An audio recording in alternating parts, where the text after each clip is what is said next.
If these walls could talk. For more than a century, this living monument, honoring those who battled for our country, has played host to epic events and powerful people, all of whom have left a mark on this place. From Dodgers to Raiders to Trojans. The list of legends who have performed on this field is as impressive as the history behind it. Tonight, brimming with cardinal and gold, this great stadium joins this great conference.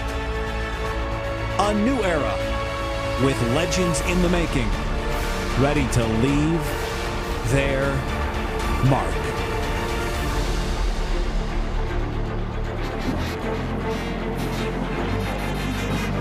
The 101-year-old Los Angeles Memorial Coliseum tonight, for the first time this season, echoing with the sounds of the USC Trojan Marching Band.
Welcome to the Big Ten's Hollywood premiere tonight in LA.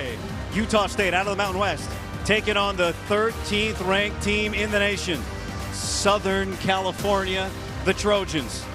A fan base that just over a week ago was very cautiously optimistic, suddenly is brimming with confidence after the Trojans' great showing in Las Vegas less than a week ago. The USC Trojans will be walking down that tunnel in just moments. One of the more intimidating places to be on a Saturday night. Part of the tradition every week, a captain, a Trojan, the tunnel captain. Tonight, it's Matt Barkley.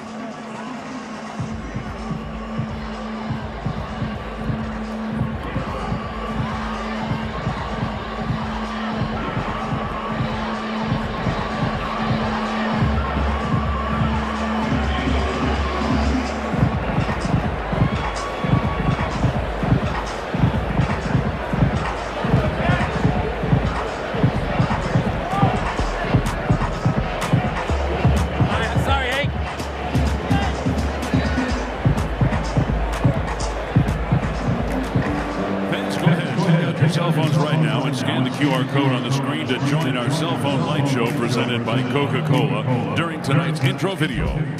Be sure to hold up your phone and enjoy the show.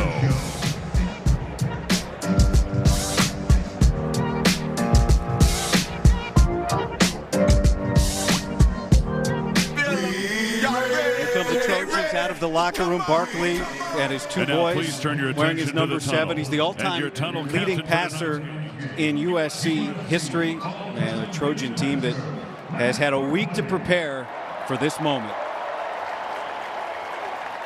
What's up, everybody? It's great to be back in the Cali, but I need you to get hyped! It's time for your Trojans!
with. I'm snatching chains and burning tattoos.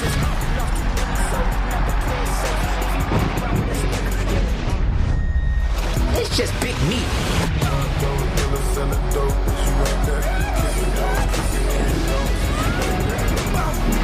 All you dogs getting nerves. That's a kid with all these lines. He gon' see that.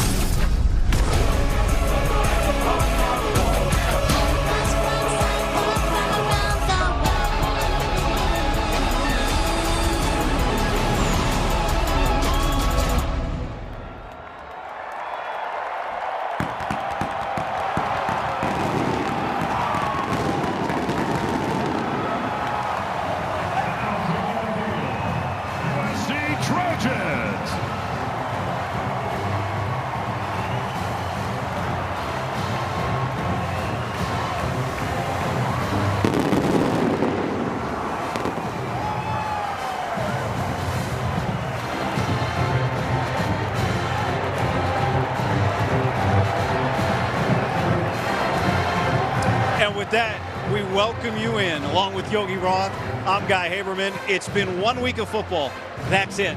But around here, it feels like the Trojans just might be back. Yeah, well, this is a script right now. The way that entire thing was just laid out, that's Hollywood, that's LA, and LA is built on stars and star power and big moments. They had one of the biggest moments in the last decade a week ago in that triumphant win against LSU. Yeah, they did it with Miller Moss, a West LA kid. This is all he's been dreaming about. He debuted last year, right? He did it in the bowl game. He was fantastic. Then he gets to start last week in front of a record crowd at Allegiant Stadium. He was fantastic. But tonight, for the first time, he starts in the Coliseum. Yeah, it's a dream come true for number 7. And the reality is when you sign as a quarterback at USC, you're a household name. When you start, you become a Heisman candidate. His first start was in the Holiday Bowl, and he lit it up. But there are still a lot of questions. Can he be the guy? Can he be that guy to follow Caleb Williams? I think he answered all of those questions a week ago. And it wasn't just his totality of numbers. It wasn't just the first 2 games he started, but it was when he met the moment, and that is what USC elite quarterbacks like Matt Barkley have done. It's what he did when he had to do it a week ago, and he did it on the final drive. 5 of 6. I thought it was his discernment, the placement of the ball, and he knew when he had to take his shot. He did it with this throw, a rope in the hole to Kyron Hudson. He took a shot, and the celebration from Miller Moss was felt through every part of his body. He's been in this program 4 years. The first year for Danton Lynn, and this might be the other key. Last year he was at UCLA, took over a defense that gave up a ton of points in 2022. In 2023, they had one of the biggest improvements in all of college football. So then he comes over here. He takes over a defense that last year was one of the worst in the nation. Look, over 34 points per game. Last year last week they held the Tigers to 20. How?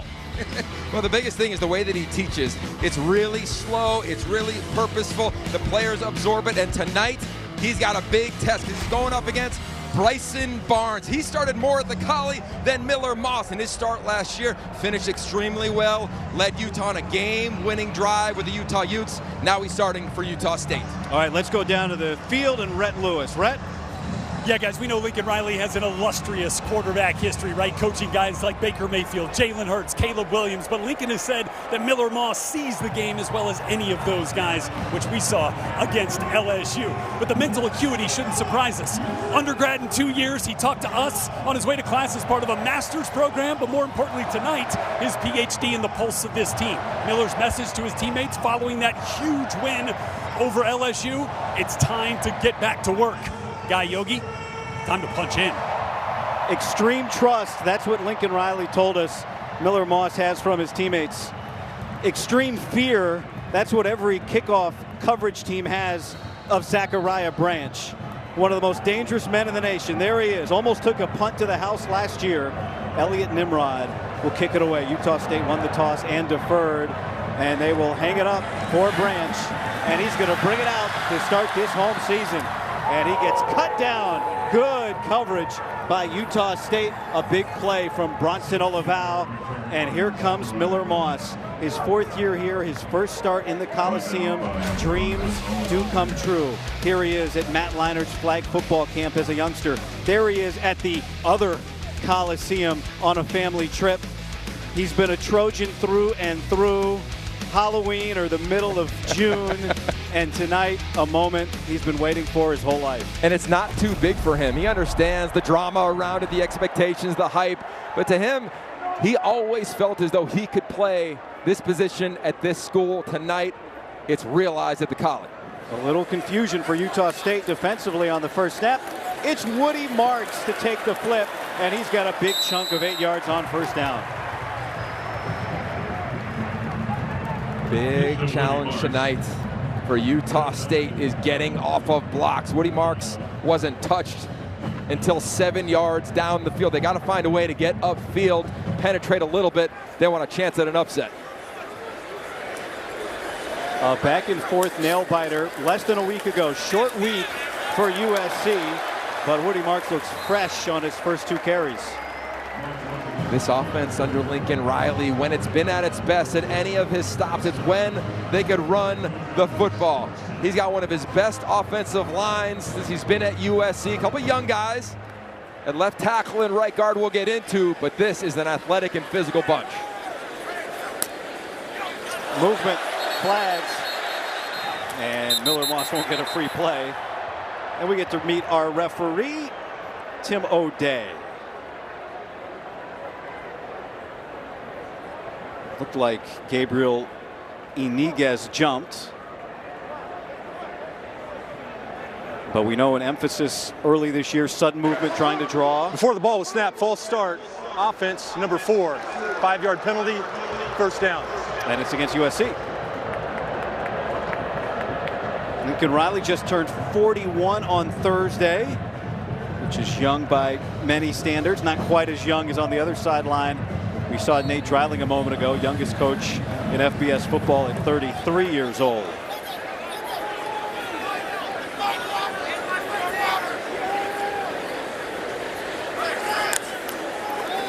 Back to the ground. Big hole. Marks, big gain. And Woody Marks across midfield. And he erases the penalty with a 32-yard pickup. You'll see number 11, Gabe Peterson, come into the screen, into the backfield. He's got a shot to make a play to the right of your screen.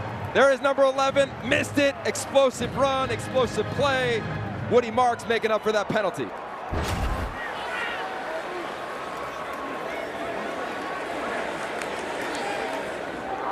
Moss's first throw, right on the money, Jacoby Lane, and he's got a first down. Receiving core is really talented. It's also extremely young. Jacoby Lane, a star. They see the corner blitz. Great job from Miller Moss, recognizing pressure, throwing to pressure. That's how you teach a quarterback. When someone comes, it's going to be hard to replace that area. Nice job of the vet now in Miller Moss to the youngster on the outside. He spread it around to 10 different receivers last week. Quentin Joyner's come into the game to spell the running back Woody Marks. And Zachariah Branch has also come in on offense for USC. First down. Here's Joyner patiently waiting to bust through the middle of that Aggie defense. 18 on the pickup. Utah State's running a different defense than they've run all season long at the safety position. Playing it really deep in the safety spot. It's allowing USC to get some yards in the run game as they get inside the 10. 5 plays so far, 4 runs on this possession for the Trojans. Back to the ground. And Joyner with a couple. You referenced Nate Dreiling. He came in here kind of like Danton Lynn came in here to try to just fix the defense. Then all of a sudden, he becomes the interim head coach. He's also calling the defense, so a lot that he is navigating there. They were trying to throw a couple different wrinkles that USC may not have seen on film in preparation for this game.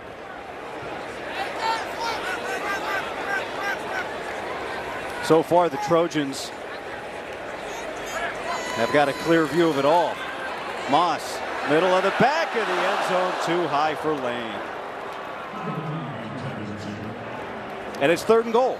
And 3 guys were open for a touchdown on that play. Threw it to the most challenging one in terms of the throws. Had to layer the football, get it up over the linebackers, in front of the pylon. Oh, and those are those massive mitts. 5X gloves from Jacoby Lane, almost making a highlight reel. Kind of like what might be normal now for USC, these one-handers. He's trying to do his Kyron Hudson. Yeah. So 3rd and goal. Here comes pressure. And it's dropped. Lane couldn't squeeze it, and he can't believe it. He does not drop very many. The route's incredible. Looks like it's going to be an out route. Watch him whip back in. Watch his eyes. See how he takes his eyes right away from the ball at the end? You can see it right at the end. Watch his helmet from the backside. Boom, his head goes to the right. Hands are to the left, and he knows it. That is the fundamental element at wide receiver. You catch it with your eyes. Look at all the way in. Missed opportunity. Michael Lance on for the field goal attempt of 23 yards. Made 2 last week, missed from 29, but he drills this out of the hold of Eddie Chapliski. So USC goes marching right down the field and then has to settle for a field goal.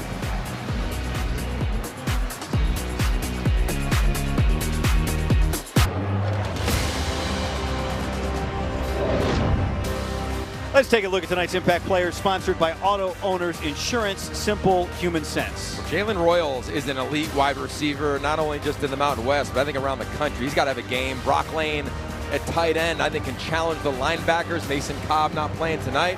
Defensively, Anthony Lucas. Man, he was impressive. His strength, his agility against LSU and their offensive front. And the transfer, Kamari Ramsey. He's one of the lead communicators of this defense. So impressive in the back end. They're going to be challenged in unique ways tonight by this Utah State offense. Utah State's got to feel like they already got a win holding USC to a field goal. Huge. Huge.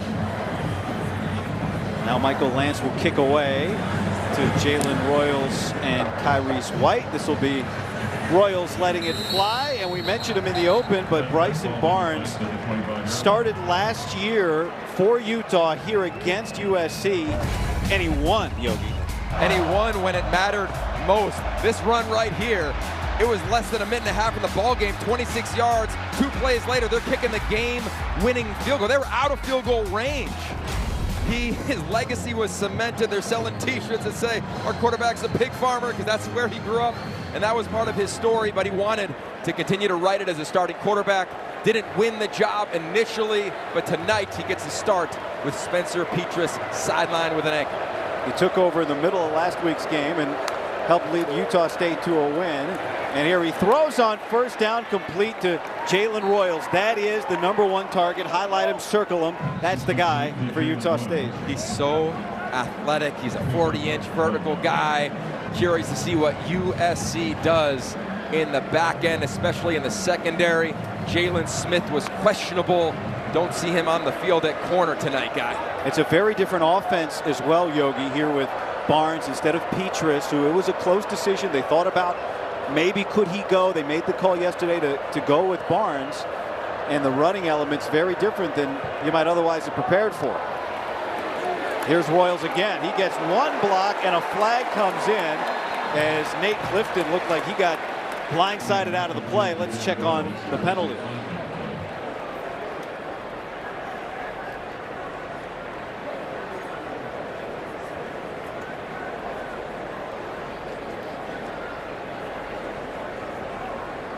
Lincoln Riley, head coach, offensive coordinator. Other side, you've got head coach, defensive coordinator. So Kyle Cefalo is the OC for Utah State. Personal foul, blindside block, offense number 60. 15-yard penalty from the previous spot. First down. There's Nate Dreiling, the head coach. See it coming in right there. Yep, number 60. Wyatt Bowles can't do it. Just can't do it. Good call by the officials. So here's the deal for Utah State. We said it's going to be a unique offense. This is normally an up-tempo offense. It would mirror normally what you'd think at USC and Lincoln Riley. Tonight, no chance. They are trying to slow it down. They're one of the fastest teams in the nation last year and last week running plays. There's Royals getting a chunk back, and he'll make it a second down and manageable. That 2nd and 12 coming up. Right back to the well. Very similar concept. Trying to just put linebackers in binds. There's Eric Gentry. Misses 1 tackle. cleaned up by Akili Arnold. But look right now, look at these formations. They're going to try to put these receivers almost to the sideline. They're going to look to the sideline, and they are going to check, because the play clock right now, it goes under 15 seconds. They want to bleed this clock all game. Rasul Faison, the running back, and he bounces it outside, and in 2 plays from 1st and 25, the Aggies got a first down. 13 and then 18 yards on back-to-back sequences. Check this out. They catch the edge of USC's defense. That's Lucas. He gets sucked inside. Muhammad misses an opportunity. Ramsey takes a poor angle. And right now the misdirection and wondering, is the quarterback going to keep it? That can really manipulate the eyes of those overhang players on the outside. You see Muhammad, number 10 at the top. You see at 6, Anthony Lucas at the bottom. They've got to have tremendous eye discipline to play square against Bryson Barnes. Into Trojan territory.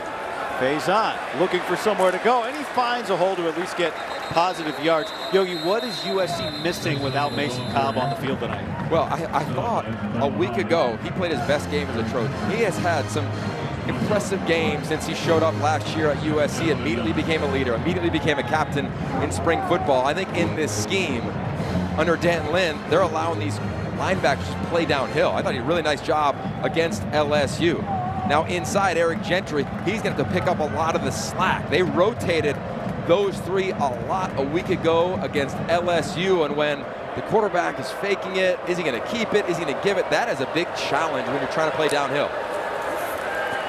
Barnes, good pocket, and he throws it through the hands of Otto Tia, and it's 3rd down and 9. And look, if I'm USC, I'm saying, make Bryson Barnes beat us with his arm. Right? Can we rush 4 with this defensive line, this new look defensive line? Every person on that defensive front is a transfer. Keep an eye on number 91, Gavin Meyer, and 99, Nate Clifton inside.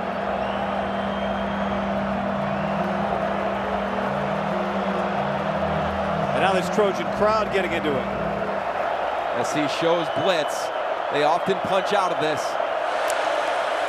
They bring it. Trouble.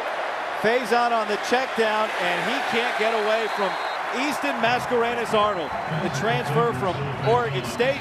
And after Utah State got some chunk plays, the Trojans able to stop it up. Keep an eye right there and right there, okay? Are they going to blitz? Are they not? They decide to bring Gentry, but they drop Muhammad. So it takes away the throw to Barnes' left. He's got to come all the way backside to his right. There's Zachariah Branch, the sophomore for USC. So dangerous.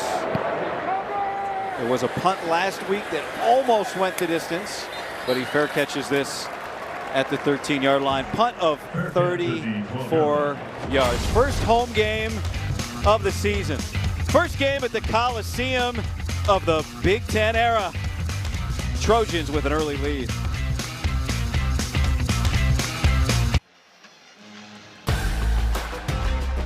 Let's take a look at tonight's Impact Players, sponsored by Auto Owners Insurance. Simple human sense. Well, no surprise that it's Zachariah Branch. He can truly tilt the field. Woody Marks, they're going to continue to run the rock with him. Defensively, keep an eye on Blaine Spires at the defensive end position, and then Ike Larson. He is the captain of this defense, and as you look at the shell, their defensive coverage, God, this is a different scheme than they ran in week 1. So USC has to adjust with those iPads on the sideline. 70 yards rushing on the first possession for the Trojans. A lot of it by this guy, Woody Marks. And he gets a good chunk on first down. The flag is down on the field.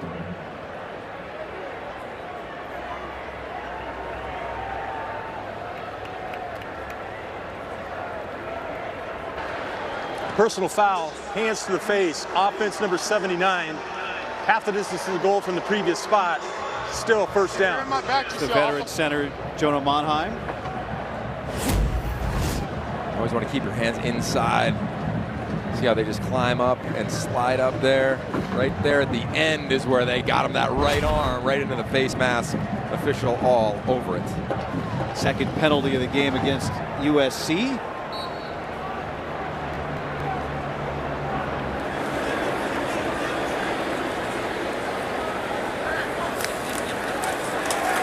Here's Marks.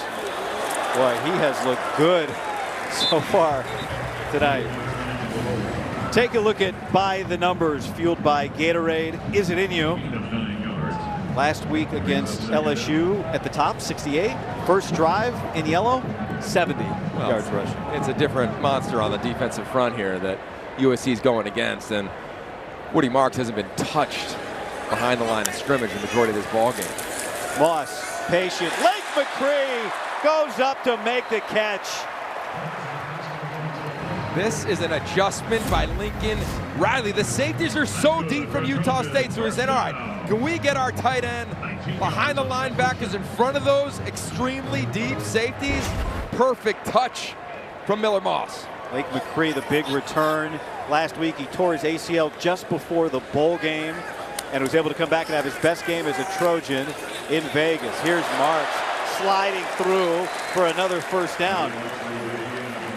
These safeties are so deep, Guy, and Woody Marks is getting to that level, right? Not really getting touched. The offensive line doing a nice job. He's cutting off their backsides. And the depth of these guys, take a look at the alignment and the depth of the back end of this Utah State defense. They want to keep everything in front of them. They're okay with it. But look at these three. I mean, usually you see two deep safeties, one deep safety. This is a different scheme that Nate Dreiling is running in this game against the Trojans than he has all season. Moss, pressure, got hit. Heat right on him. John Ross May was bearing down. Let's go down to red. Yeah, guys, seeing those safeties in the parking lot makes you think of kind of the way that the NFL started to try to defend the Chiefs when they had Tyreek Hill, right? Force them to be patient, move the ball methodically down the field. Now let's see if Utah State can be patient with this defensive scheme and try to keep everything in front of them for this USC offense. Yeah, like at some point you're thinking to yourself, can I just blitz if you're Nate Dreiling? But you just want to force SC. You have to be disciplined. Make them work it all the way down the field. Moss, quick throw, unattended is Kyle Ford, and he picks up 13, 14 yards for USC. It's a great point that Rhett just made, because here came a little blitz off the corner right there, and Miller Moss sees it all day long. That's no problem. He's gradual level. I mean, he's already graduated, right? He's working on the master's degree. He could see pressure as well as any quarterback in the country. Saw it well last week, seeing it with ease tonight. Here's Joyner. And he breaks away from two tacklers. Miller Moss lead blocking. Joyner down the sideline, and he gets shoved out inside the 10. What did Lincoln Riley tell us? Nothing fires up a team like a quarterback making a tough play. Toughness is a core metric to play for Lincoln Riley. Watch Miller Moss. He's not just being a spectator. He's not joining the student section. Nah, he's coming to get some right there. How about that left shoulder? Good job not making it the right one. Nice job with the left shoulder. Getting a little taste, springing his back.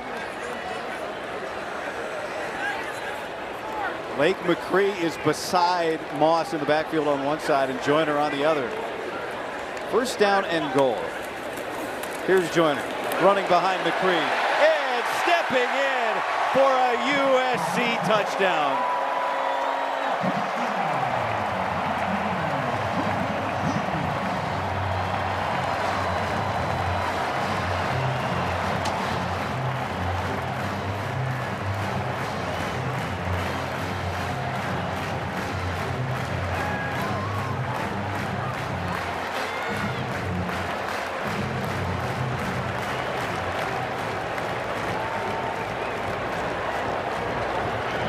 Well, that's what they came to see. We talk about physical defense. How about the physical ground game? Michael Lance on for the point after. You want to know how many rushing yards they've got tonight in 2 series? 131. Pretty good, as was this play. Watch the offensive line. That's the big right guard, Alani Noah, leading the way for his back. Getting a little taste. The old lineman, SC up 10-0, and the lights are bright in Hollywood.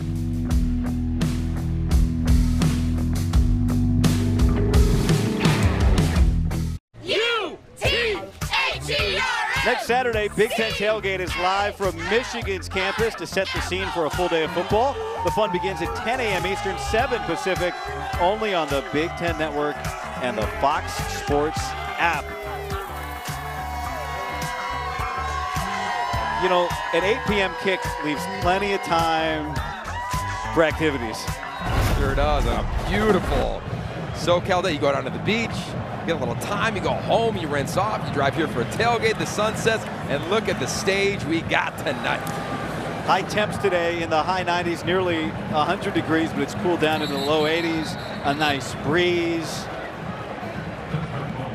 And a USC run game that is locked in. Run game travels. All right, what was the quote last week from Lincoln Riley? It looked like a pretty good Big Ten game in his post-game presser. That looks like a pretty good first quarter in any conference. You can run it like this. And I think when you have a short week guy and you're playing a team that you're supposed to be able to handle and win at the line of scrimmage, to run the football, not have any negative plays. They have 0 negative plays right now. That is how you want to start off the party in your first couple drives. Third possession for Utah State as the dangerous Jalen Royals goes in motion, and they get it to him, but off his back shoulder, he's able to at least turn upfield, get some positive yardage there. Eric Gentry on the tackle. Oh, there is Aaron Donald, the recently retired superstar. Absolute. Former Pitt great. You know, legend in the Rams and the NFL. Well, think about this, Yogi. When you think about your time at USC, right? The last time USC ran college football, they were the only show in town.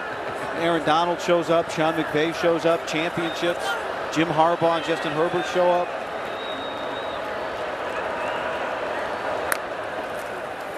Rasul Faison, and he gets stood up by Kamari Ramsey. What did you say earlier? It's LA. The stars come out. They do come out, and he's an absolute star. How about that with the hoops? Canoe basketball coach. So Eric Musselman. There it is with Coach Muss. That's awesome. He went viral the other day, just sitting outside the Coliseum trying to get in on social media. But it's a great story because it's not the first time Aaron Donald's been around this program. Eric Henderson, the co-DC, coaching the D-line, recruiting coordinator. He came over from the Rams, and Donald came to spring practice. You got to imagine on a third down, that D-line knows that a Hall of Famer's in the building. They're trying to get some. You can see it in his eyes how much he's loving this. Third down and 3. Play clock low. Barnes, pressure, and it's broken up. Gentry was in his face. Kamari Ramsey was all over Brock Lane. And a hand for defense. Remember, Kamari Ramsey came over from UCLA where he knew this defense, where he taught this defense. You see him in motion. He's following the tight end and man-to-man coverage. He is all over this, reading it like a book. That little fist pump. I mean, that's a 7'1" and a quarter wingspan from Eric Gentry bearing down on Bryson Barnes. So now everybody on the edge of their seat for Zachariah Branch. Nimrod, used to punting at 5,500 feet at sea level, he forces another fair catch. 44 yards on that boot. It's a SoCal Saturday night under the lights.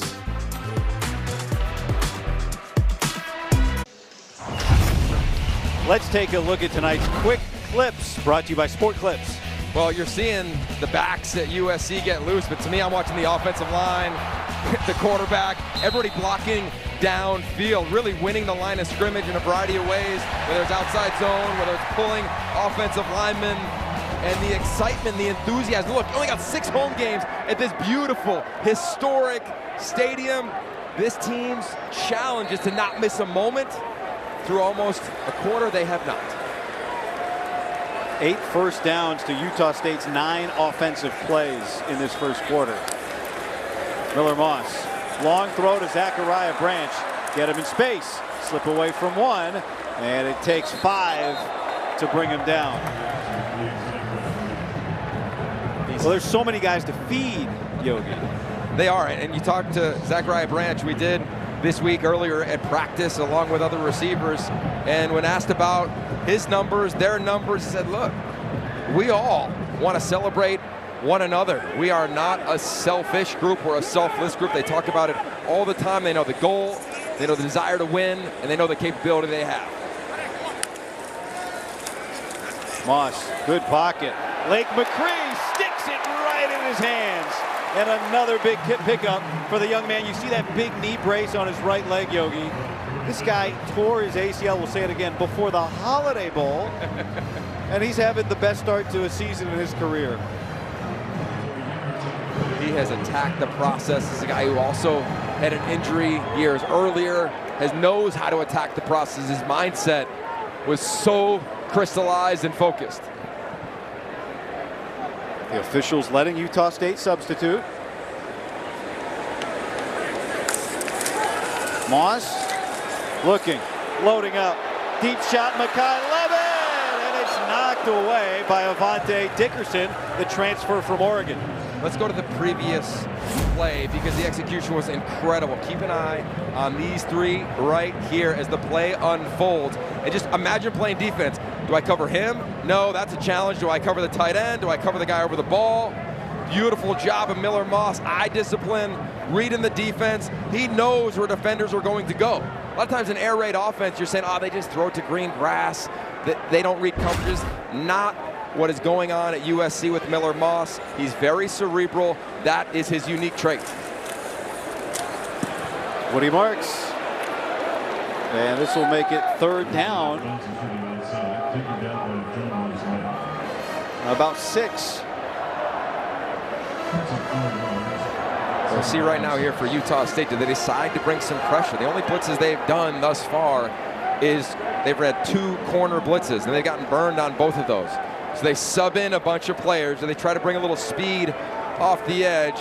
This is the old 3-3-5 defense here. 3 defensive linemen, 3 linebackers, 5 DBs. Movement, flags, Moss, and it's intercepted through the hands of Lake McCree. Ike Larson, if it stands, with his second interception of the year. 35 yards on the return. A lot of movement up front. It looked, Yogi, like Utah State jumped. Offside. Defense number 9. Enforcement of the 5-yard penalty results in a first down. Offense, you're allowed to clap. Defense, you can't. On the clap, this new defense, remember, they ran in a bunch of fresh bodies, and Blaine Spires at the bottom of the screen. He jumped. Miller Moss did what every quarterback is trying to do. Take a shot. He tries down the seam. Misses his target in McCree. Interception nullified by the penalty. And here we go. It was 3rd and 6, so it's 3rd and 1 after the 5-yard penalty.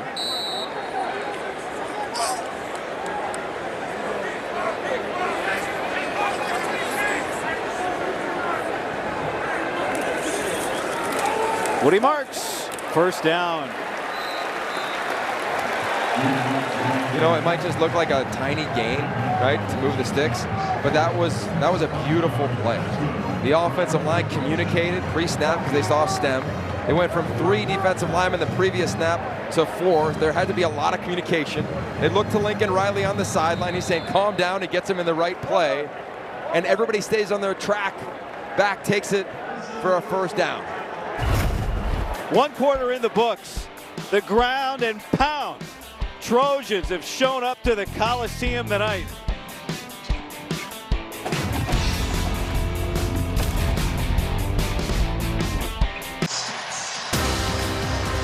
Football on the Big Ten Network is sponsored by White Claw and by State Farm.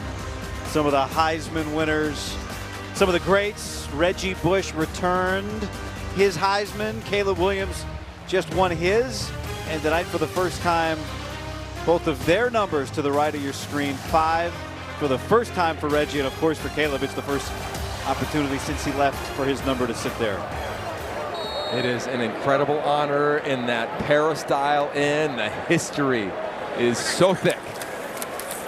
Second quarter begins with Kyron Hudson's first touch of the night, and he breaks it for a first down.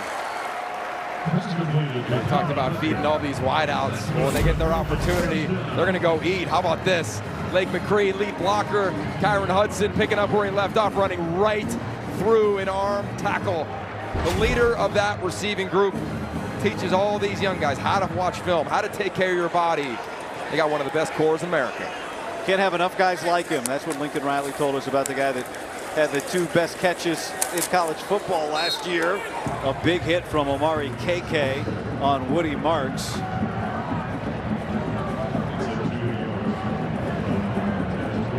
Down here in the red zone for the Trojans, this is truly all about execution.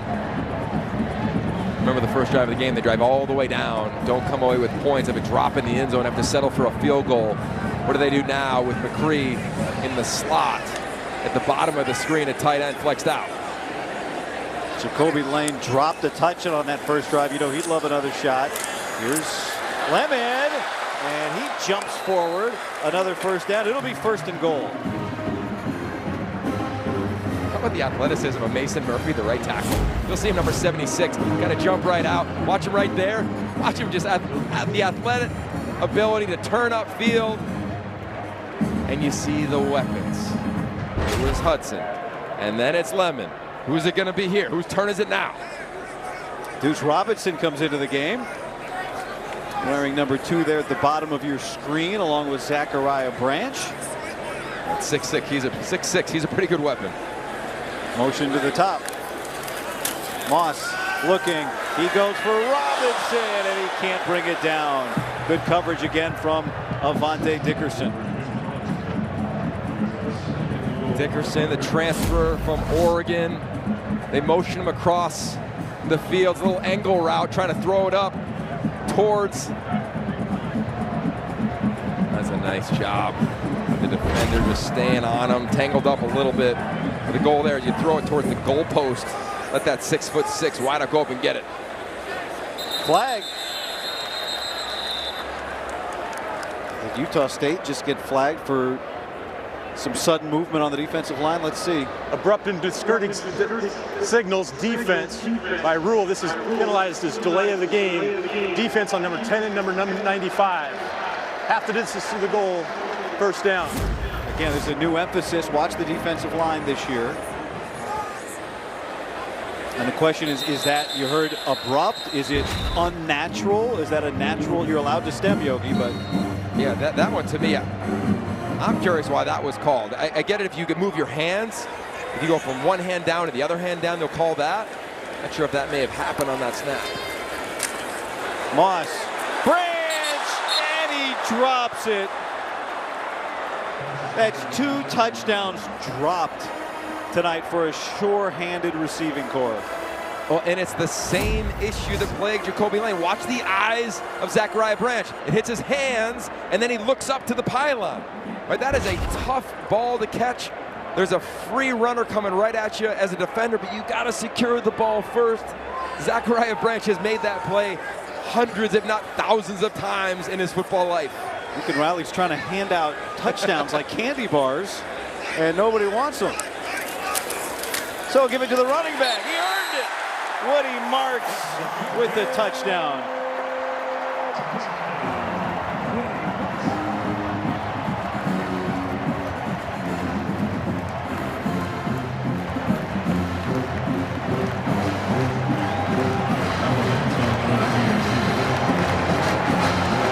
Both touchdowns for the Trojans on the ground, each Marks and Joyner with 1.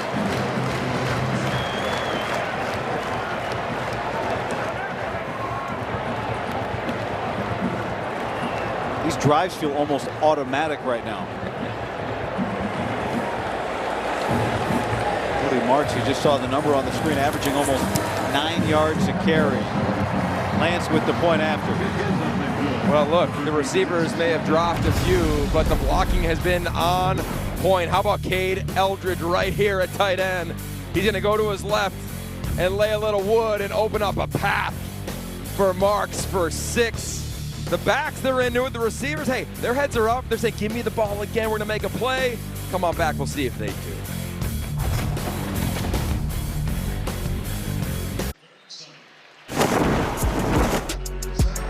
Take a look at this. 148 combined rushing yards from Woody Marks and Quentin Joyner, each with a touchdown. Woody Marks is like 9 yards a carry, pretty good. Quentin Joyner, 16 yards a carry. And I'll tell you what, the stats that I'd want to know is when do they get touched? This offensive line, this tight end group, even the wideouts downfield guy, it's like 5, 6, 7 yards before a defender is able to put a hand on him. Now, part of that, Utah State wants to stay deep. Curious to see if they adjust or they just continue to force USC to go on long drives.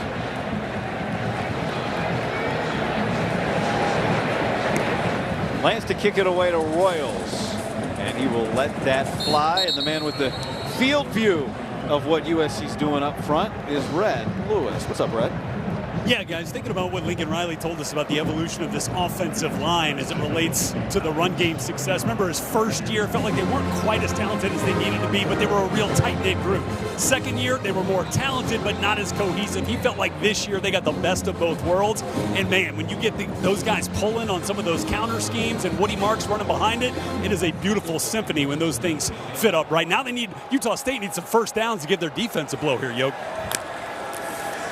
Here's Bryson Barnes trying to throw, and he does. He connects with Royals, and that's a good play on first down. A good point there by Red. I mean, the offense is taking its time, letting the clock roll, but they've been on the field. Every USC drive has been at least 8 plays, so that's a lot of snaps for Utah State. I think the game plan defensively for Utah State has been what they would have hoped. They're not giving up explosives, making SC earn it. It's offensively with Bryson Barnes. Had some momentum early on in their first drive, but need to convert. And I'd take a shot here. I mean, you've got one of the better receivers in your league, Jalen Royals, at the bottom of the screen. Barnes will check it down to Brock Lane, and that's a first down for the tight end. They really wanted to manufacture more touches for him tonight. Well, I like the concept. He and Royals on the same side of the field. See if they continue to do that. Again, you're seeing a lot of exotic formations tonight from Utah State. Kyle Cefalo, their offensive coordinator, former wide receiver at Colorado. His first year calling plays in this system, but tonight it doesn't look like it traditionally does for Utah State. Well, you asked for it, Yogi. They do keep Lane and Royals at the bottom of the screen together. Barnes looking elsewhere. Pressure coming from the back, and he'll just heave it out of bounds. Jamil Muhammad was bringing the heat. And to me, that's an MA, a missed assignment from Bryson Barnes. He had a chance just to play pitch and catch to Royals. It's easy to the bottom of the screen to the short side of the field. He's got to just take what USC is giving him right now. Right, SC, they're going to play their defense. They're going to try to make it look like a lot, but it's not going to be a ton from a package standpoint. Remember, Mason Cobb is not playing. We have not seen Jalen Smith tonight either at the cornerback spot. SC's playing majority zone coverage. Find those holes, see if he could live to second, third, and short. Anthony Lucas flushes Barnes out, and he can't get enough on it, trying to get the ball to Grant Page. Greedy Vance there in coverage, and now it's 3rd and 10. Okay, now this is the athleticism of Eric Gentry and the strength of Lucas. Watch those two right there. Lucas wins underneath against the tackle. Gentry goes over the top. Nothing doing for that offensive line against the athleticism. And here on a 3rd down, if I'm Denton Lynn, I'm bringing it again. Got Bear Alexander, fresh legs in a D tackle on the same side of Anthony Lucas right there. 0 for 2 on 3rd down tonight so far. Here comes heat. Muhammad got there late. This is Herschel Turner diving for the sticks. Looks like he's gonna be short. You think he got it, Yogi? No, I think they're gonna go for it if I'm Utah State. And they've got to be aggressive here offensively. USC has done whatever they've wanted throughout the majority of this game. I think these are opportunities.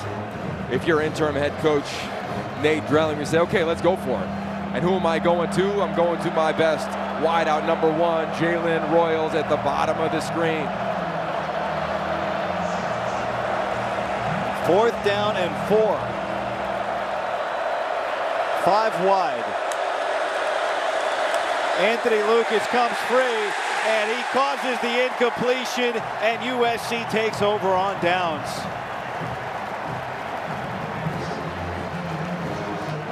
Anthony Lucas is becoming exactly who USC hopes him to be. Last year, kind of curious, saw some highs, saw some average through a game and a quarter. He's been pretty dominant. Look at him coming off the edge untouched. That is a scary sight if you're a quarterback. And Anthony Lewis at all 6'5", 275 is coming with nobody in his path. Is that supposed to happen? Unblocked Anthony Lucas? In no circumstances are you hoping to leave him unblocked. Nice job scheming it up from Dan Lynn, and miscommunication from Utah State.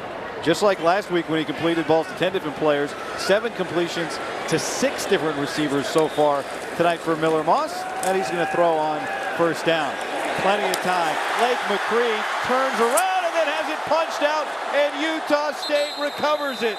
DJ Graham, the transfer from Oklahoma, played for Lincoln Riley there, knocked it out, and Clyde Washington recovered it. Exactly what the Aggies needed. Huge turn of events.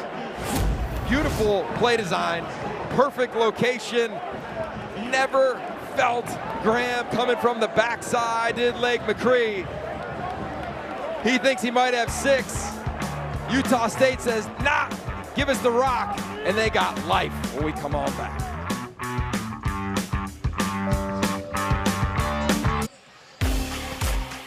Experience the expanded Big Ten Conference like never before with Big Ten Plus. Stream thousands of non-televised live events across the Big Ten. Plus enjoy next-day game replays for every Big Ten game. Subscribe right now at BigTenPlus.com. USC looked like they were headed in for another score, but Utah State forced a fumble. And the Aggies offense will take over deep in their own territory.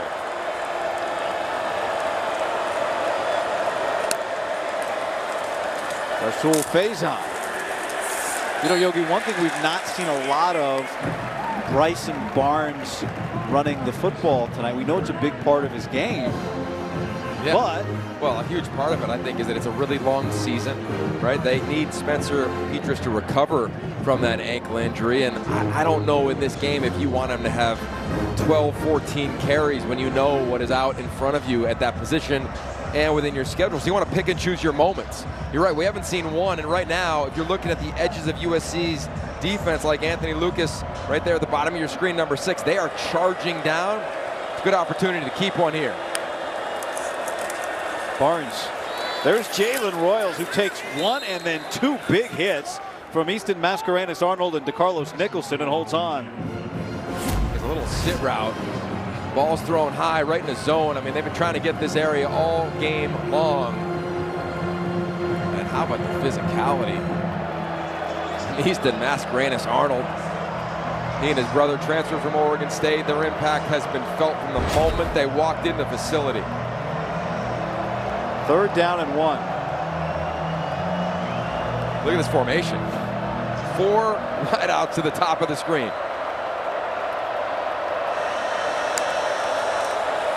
And here's the first run of the game for Barnes, and he takes a big pop from Eric Gentry after he picks up the first down. Yeah, that's the right time to do that. We were talking earlier in the drive. There's a shot for him to pull it. That's just a simple QB lead run. The formations from Kyle Cefalo, the offensive coordinator at Utah State. They want to really challenge USC. Why do you do that? Well, if you make one guy miss or one defender overruns a gap, then you have an explosive play. Here's another one. Look at the wideouts. Look how split, how wide they are, stacked on one another, both at the outside the numbers.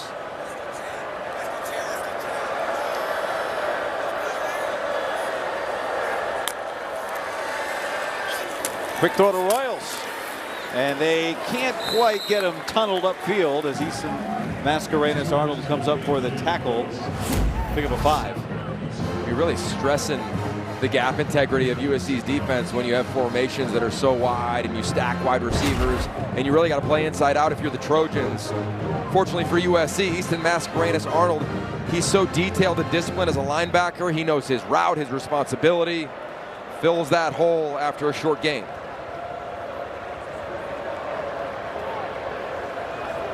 Robert Briggs, the star running back for Utah State, also injured last week and not available today. Pressure coming. It's Gentry who hits the quarterback Barnes, who got it out to Faison, and he might have lost a yard there, 2 yards in fact. It's such a physical front seven for USC. You're wondering where's the pressure coming from all the time, and then all of a sudden you got that massive wingspan, 7 feet 1 inch from Eric Gentry, and you might be sitting at home saying, hey, that's got to be an accurate ball. Well, imagine somebody that big with a broomstick in front of you. Or 2 broomsticks. So now it's 3rd and 7 after the loss of 2. Keep an eye on Gentry right there, lined up over the guard, number 18. You just got to be aware of where he is.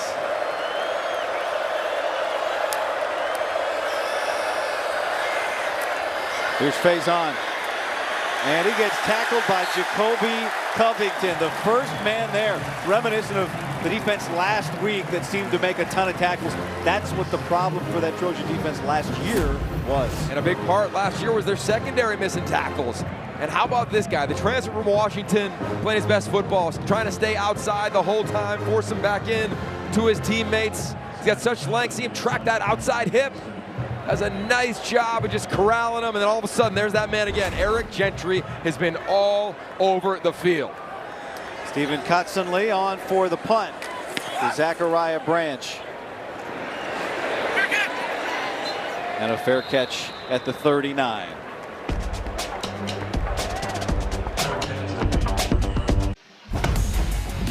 Last week, Kyron Hudson made not 1 but 2 incredible catches. First, he did his OBJ,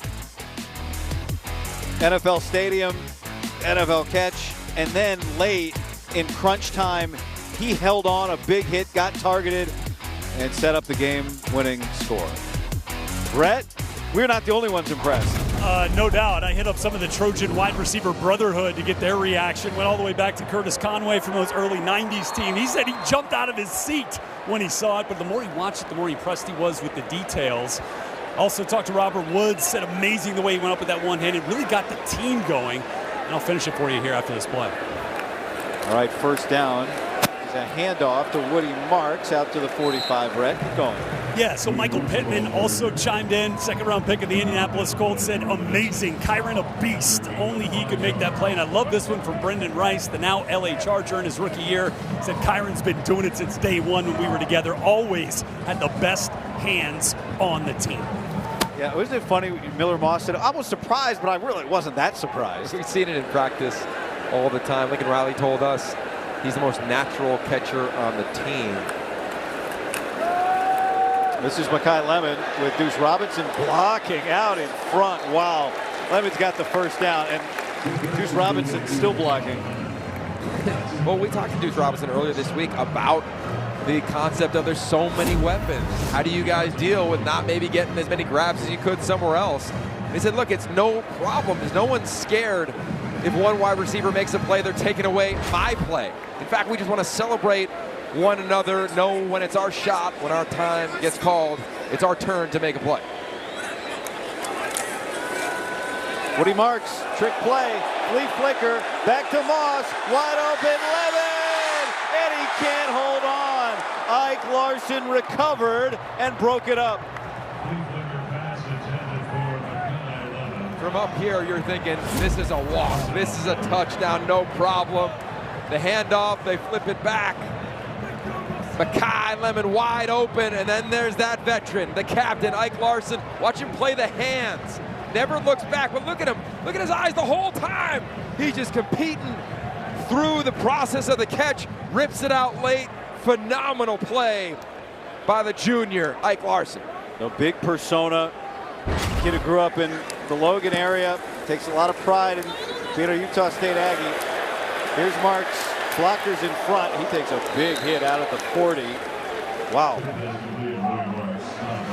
Inoka Mingau on Woody Marks. It's been a physical game. Clyde Washington in the transfer from Purdue. Watch him play inside out on that screen. Gets right in front of Alani Noah to make the hit.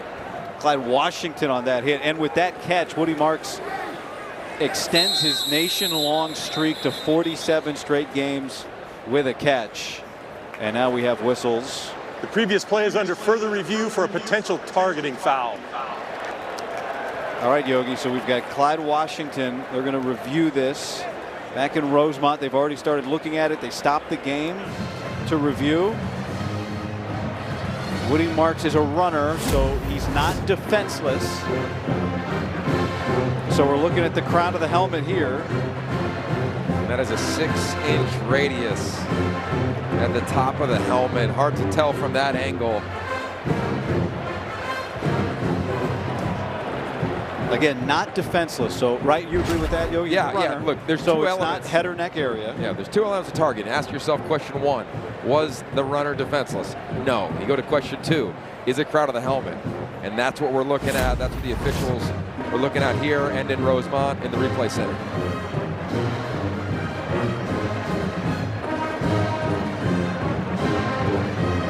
You see the head drop. It's just hard to tell from that angle if it's truly the crown. I'm going to say I don't think so, Guy. You know, his eyes are down. That's something they look at. But if it's a glancing blow, and I think that's going to be the question here, then it's not targeting. There is no foul for targeting by defender number 4 on the previous play. 3rd down. There you go. Good call. Let's bring in Dean Blandino here in LA for some clarification. What'd you see, Dean? Exactly like you guys were talking about. Not a defenseless player. We're thinking about crown, and I just couldn't confirm that he actually got him with the top of the head. It looked more like the side of the helmet, and that's why they did not add a foul for targeting. All right, thank you, Dean. Clyde Washington remains in this game, and it's a 3rd down and 2, and now a flag.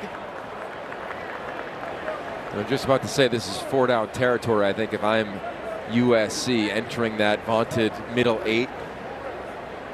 See if this is disconcerting signals, if that's what they're talking about again. Miller Moss thought it was a 1st down. He immediately pointed. Abrupt and disconcerting movement, defender number 8. That penalty will be applied, enforced as a delay of game penalty, defense, 5-yard penalty. That penalty results in a 1st down. Taz Williams, Nate Dreiling wants a conversation that he's not going to get. Let's take a look at it here. Okay, so here's the deal. You can't change hands, and that's really what it is. See number 8 there right on the edge? Right hand down, then left hand down, then right hand down. That's where it's going to get called all season. Zachariah Branch, with half the defense chasing him, gets away from one defender, leaps another, and he's got another USC 1st down. Miller Moss is right down where he gets tackled too. He's just following the playmaker, and every time Zachariah Branch touches the ball, this entire stadium is on their feet, Guy. Woo! An Olympic year, looking like the dynamic track star that he is as well. I said leap a man. I didn't know it was his omen. And did you? I think McCree saw Branch starting to jump and lay down. Yeah. A player down on the field, so we'll step aside. Under 4 minutes to go here in the 1st half. That's Ike Larson, who was down a moment ago, walking off the field for Utah State, which is good to see. He's been playing so hard tonight, which is his MO. And he's really the dynamic leader of this team. He's done it on special teams in his career. He's done it on defense. He does it everywhere. He makes music. He's a DJ. He inspires the team in so many different ways. And he's having a heck of a game tonight. Great to see him moving like he was there on the sideline. Hope to see him back soon. Result of the play was a 1st down for USC. Okay, so now if you're USC, again, I referenced the middle 8, the last 4 minutes of the 1st half, the first 4 of the 2nd. You try to steal a possession. Remember, Utah State's going to get the ball coming out in the 3rd. So the Trojans want to be the last one touching it here.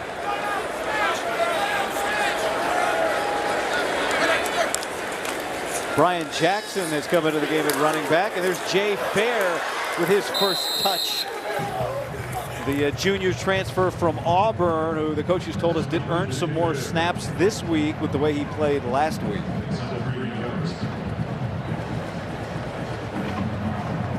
just so much depth, right? They just come at you in waves with the playmakers. You know, we had a chance to spend some time with the receivers, and they know there's like 4 or 5 #1 receivers on this team for other programs, but they choose to be here and be a part of this Lincoln Riley offense.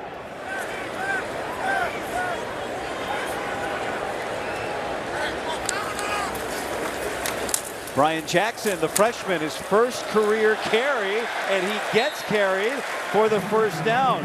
The young man from McKinney, Texas. And a big run for him in his first opportunity as a Trojan. And he's just following the tight end. You'll see Blake McCree right there at the top of the screen. How about that block? Nice job by him leading the way. These tight ends are vicious. He's lined up at fullback again, 87 McCree. Cade Eldridge in there as well, so 2 tight ends for USC. First down and goal, but Utah State's going to take a timeout here with 2:22 remaining. Half, it will be 30 seconds in length. USC trying to add on. Coming up, stick around for the Big Ten live halftime report. Dave Ashley Marcel will take you through the first half highlights and get you up to speed on a busy Saturday across the Big Ten. Next on the Big Ten Live halftime report. After the Utah State timeout, first down and goal for USC. Same formation. And back to Jackson. And the first man there, Clyde Washington, slowed him down. And now it's second and goal. Look, if you're the Trojans, you got to finish this with 7, right? It feels as though they've dominated this game, but it's only 17-0, right? Like when you look at the score, you're thinking they could be up 4 or 5 scores, but they haven't been able to do that because they're getting limited possessions with the style in which Utah State has played on offense. This is the 2-minute timeout. So 2 minutes remaining in the first half, and Lincoln Riley going to talk it over with Miller Moss.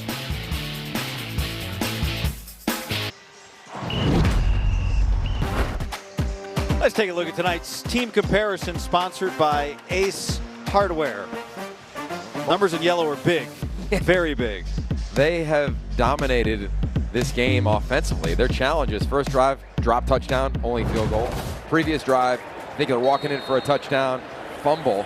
USC's got to score here, because if they only come away with 3 or another turnover, this Utah State team's gonna have some life. USC hasn't changed the formation, Yogi. Back to Brian Jackson, and he gets stonewalled by Clyde Washington. Watch the instincts from number 42, Washington. Just reads his keys, and he's immediately in the backfield, untouched. Timeout down on the field. Second timeout taken by Utah State, with a third and goal coming up here for USC. Thursday, don't miss women's soccer when the Trojans open Big Ten play with a matchup against Washington. Live coverage begins at 9:30 Eastern, 6:30 Pacific, only on the Big Ten Network and the Fox Sports app.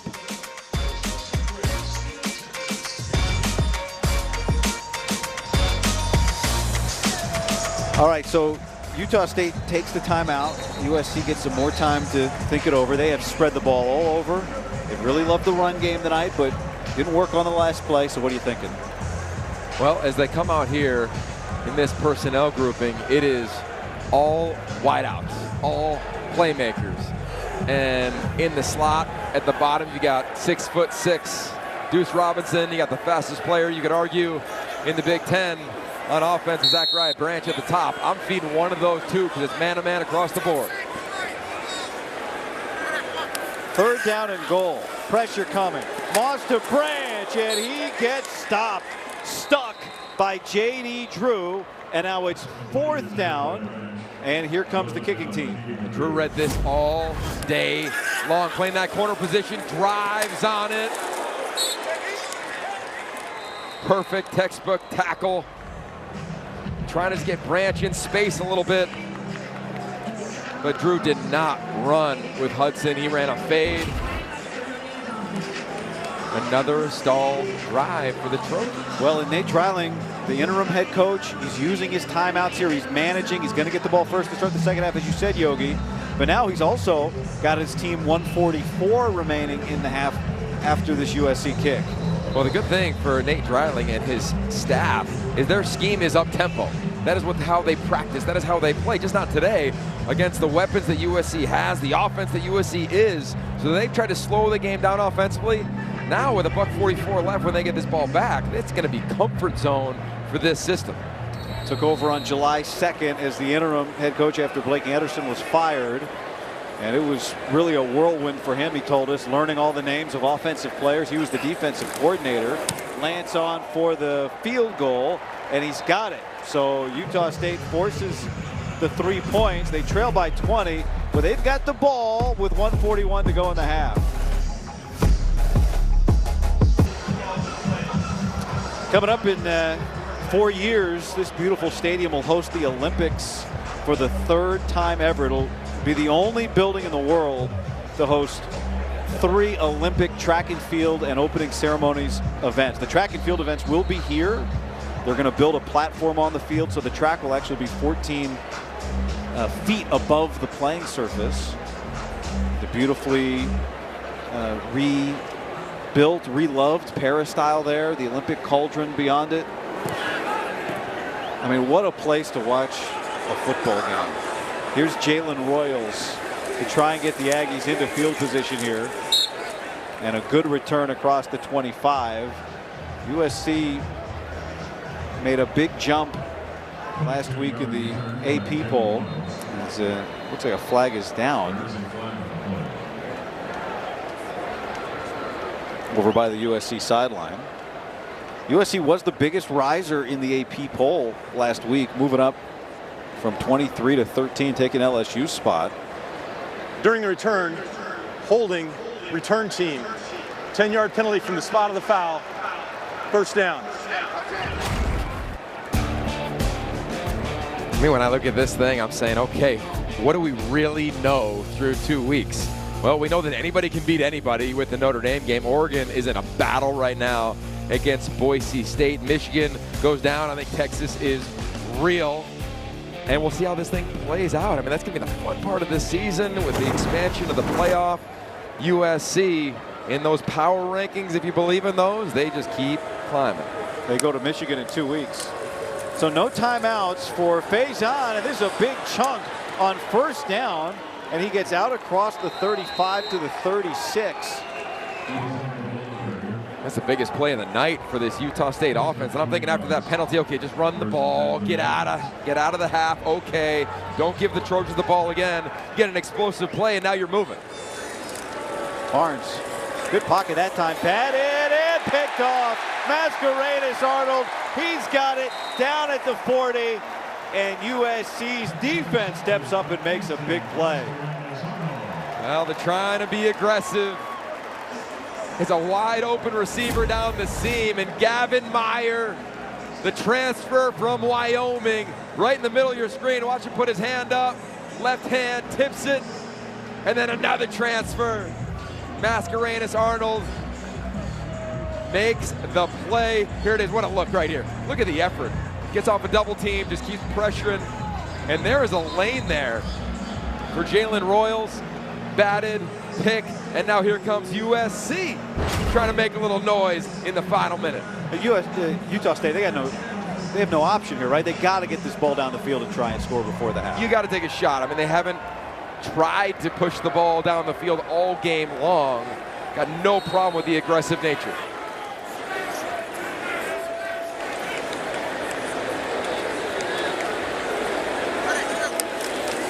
USC add-on. Here's Woody Marks.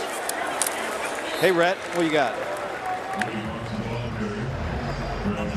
Just listening to Coach Henderson down on the sideline earlier in the game with that ball coming out of Bryson Barnes' hands quick. He was reminding his guys to get those hands up in those passing lanes. So now taking that from the sideline onto the field with what Meyer did.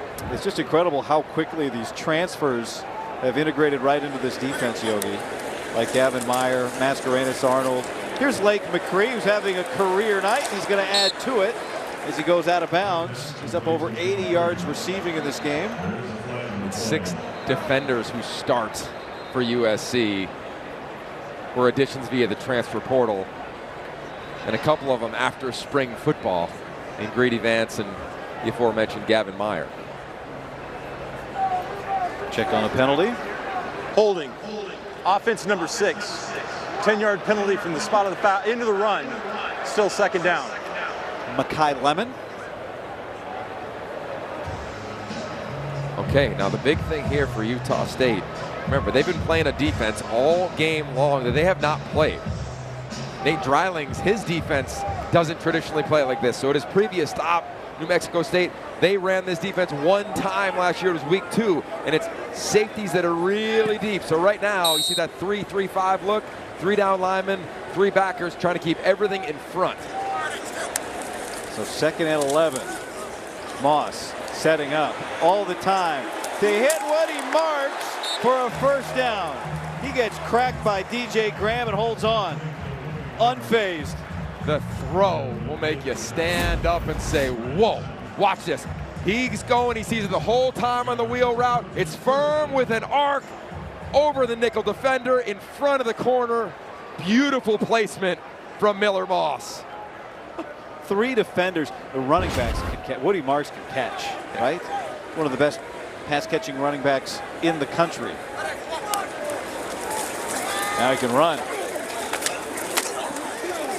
And he churns down to the 15.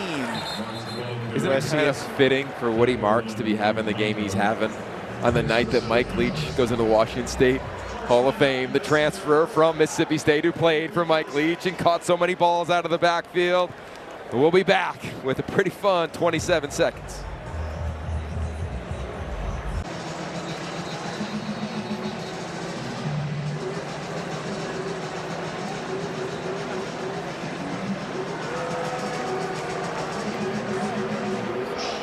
Kicked a field goal with 1:40 left in the half, got a pick, and now trying to turn it around and add on.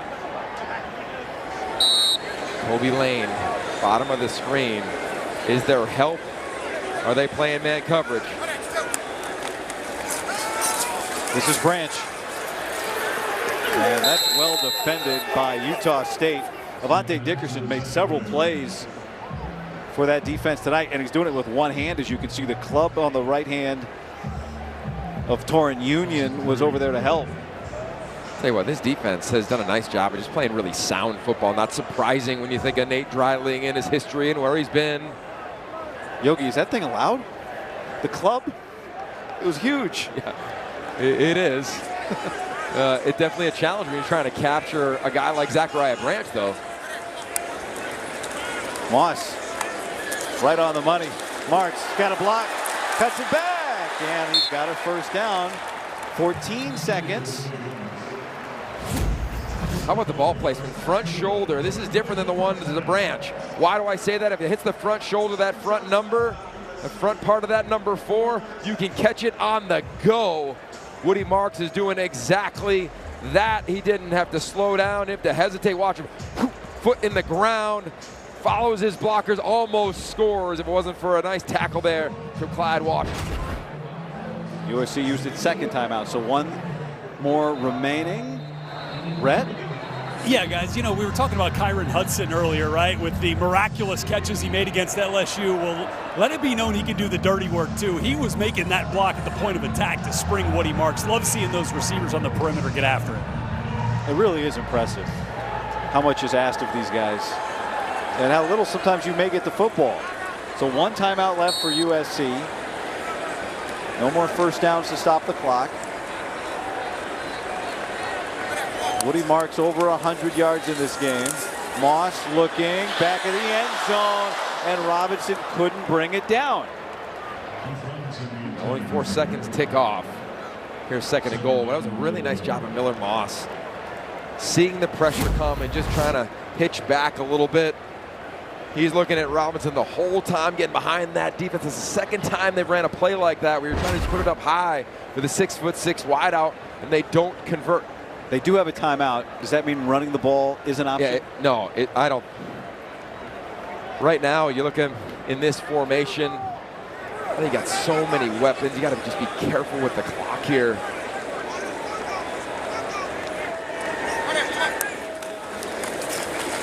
Here's Makai Lemon. He's got a blocker, cuts it back, and leaps into the end zone. Touchdown, Trojans.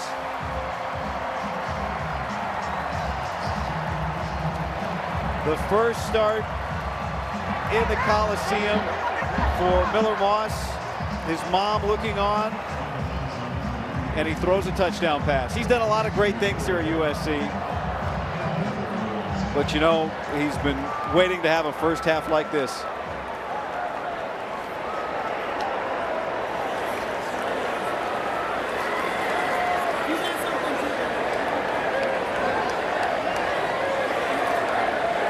He wears number 7 to honor his mom. Her birthday is on March 7th.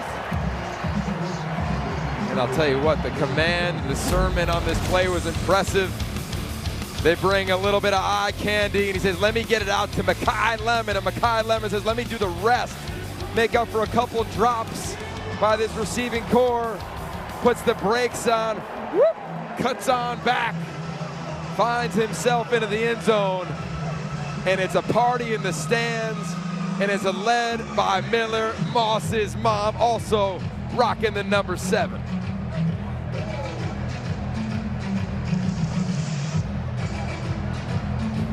How about that, Miller Moss?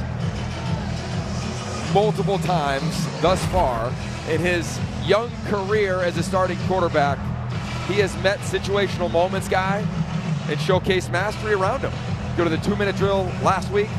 You go to this situation right here. We talked to his mom in pregame. Emmeline, she goes, you know, I'm always so nervous in these games, and we understand why. Because these are nerve-wracking moments, but for Miller Moss, if he had a message to her, he'd probably say, hey, Mom, I got this. I got this, no problem, no problem. Just like I was at the Coliseum in Rome back in the day, I got it right here at the Coliseum in LA. His uncle there, who was on the left of your screen there watching alongside. Family in town. Of course, this is the town, right? Family's here, West LA. And it's number 7. Now, who else wore number 7, Yogi? Oh, yeah. Matty. Who's in the house? Matt Barkley. He brought him out tonight. Matt Barkley was another number 7 from LA. A lot of pressure. You know, this is a guy who grew up going to Matt Leinert's camps here at USC. He's a contemporary now, but back then, he was just a kid with a dream. To be that young, and he said when he was about 6 years old, he said, yep, I want to go do this thing. And he used to come to practice back in the day when Pete Carroll was the head coach and Matt Leinart was playing, and he'd watch practice as a 6- and 7-year-old saying, one day I'm going to be that dude. And in his 3rd start in his career, safe to say he's been exactly that. The touchdown set up by the interception. Miller Moss's first career touchdown pass. His start here, first career pass here as the starter at USC. A 27-point first half for the Trojans.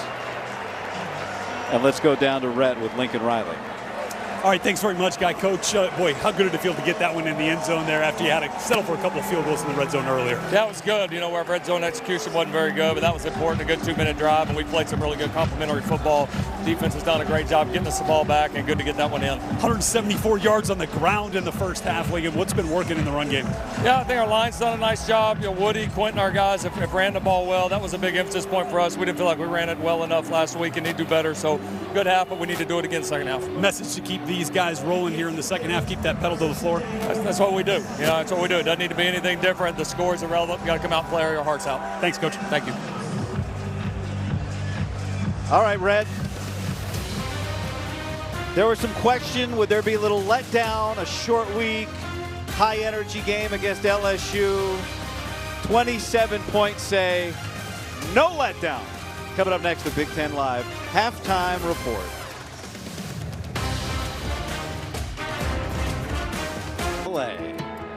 The Coliseum, historic site, and a 27-0 lead for USC as we look ahead to the second half. The question right now is, when will the second half be? There's a partial power outage. You might be able to see some of the lighting is out right now here at the Coliseum, and so the officials are going to get together with the coaches, the 2 head coaches, and talk with them about whether there's enough lighting as it is, And right now, I know you guys are looking at this picture saying, oh, it looks like enough light to me. They're going to talk about whether this is enough light to continue playing or if they need to wait. Guy Haberman, Yogi Roth back here with you.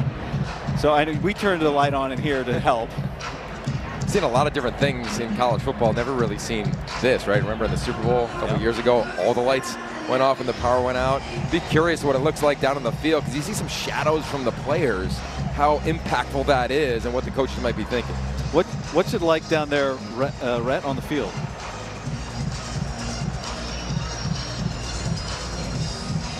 And you can see the top, couple of sections there in the upper part of the stands are definitely in some darkness, but the field does feel pretty well lit. Just talked to the officiating crew here, and it does look like we are going to get this kickoff rolling. Estimate about 3 minutes trying to get Utah State out on the field and warmed up after they kind of delayed them a little bit coming out of the locker room at half. All right, so a 3-minute delay. Thank you. You can see there's some of the lights that are out, and we'll see, right? I mean, once you start going, how the shadows affect, if at all, the returners, the receivers. But that's a good update. I like that update from Rhett. Let's take a look at tonight's first half check-in, sponsored by Allstate.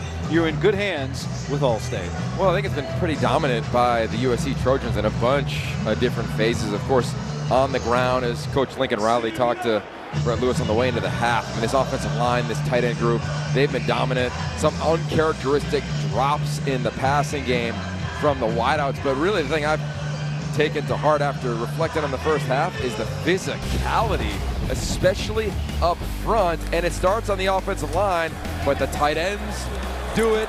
The wideouts do it. These backs haven't been touched in the backfield for the majority of the first half. You see him just getting north and south. Who doesn't love it when not only the backs, the tight ends get involved, but how about even the quarterback, Miller Moss? He picked up a little block as well, but a very physical first half by this USC offensive unit. Even the wideouts, when they had a couple drops, they found a way to make sure they got physical in the run game as well. It's just a way you keep yourself active, even if you aren't playing great on the outside as a wideout. Blocking not optional, right? Blocking required. The toughness is such a big part of what this program has been. It was great. It's part of what Lincoln Riley came up in. Remember, he told us in USC, Texas, he's like, you're the quarterback and the free safety. It's about toughness. You got to be tough to be in Mike Leach's quarterback room. That's right. That's a hallmark of this program and a foundational year for this team. And I think even this, you want to, as a head coach, you want to try to create adversity as often as possible. This is a version of that, right? The lights aren't great. Anybody who's ever played football, you've played in the backyard with only the car lights on or just one street lamp on. Like this is no big deal, I think, for the players. And as I referenced the foundational year here in Denton Lynn's first year and Lincoln Riley's third, this is really notable for me, guys in their second year in the program, whether it's via the portal like Emmanuel Pregnon in his second year on the offensive line, or a true second-year player like Alani Noah, or this receiving corps. You see all those names, Zachariah Branch, Deuce Robinson and company. And then defensively, it's kind of the same deal. When you look at a lot of the impact players, they're in their second year. We've seen Braylon Shelby on the field in the first half.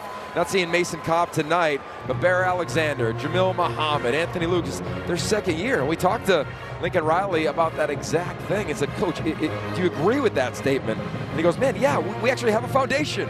Like, you feel like you're not just hitting the ground running like they did in year one when they hit lightning in a bottle.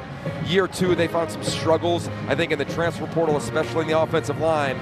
But now there's guys that know the philosophical approach in all aspects, offense, defense now with this new staff, nutrition, how you got to work, how you got to go to class. All of those elements, I think, allow this team to be really healthy, And you look at what happened today in college football, the Trojans, like, I know their schedule's brutal after a bye, but they got a way. If they can finish this thing off healthy tonight, they're going to make some noise in the Big Ten. Well, but part of that on the foundation, you're going to go to the portal, right? You can't avoid it, even if you want to build up, which they do. You want to develop your pass rushers, all those sorts of things.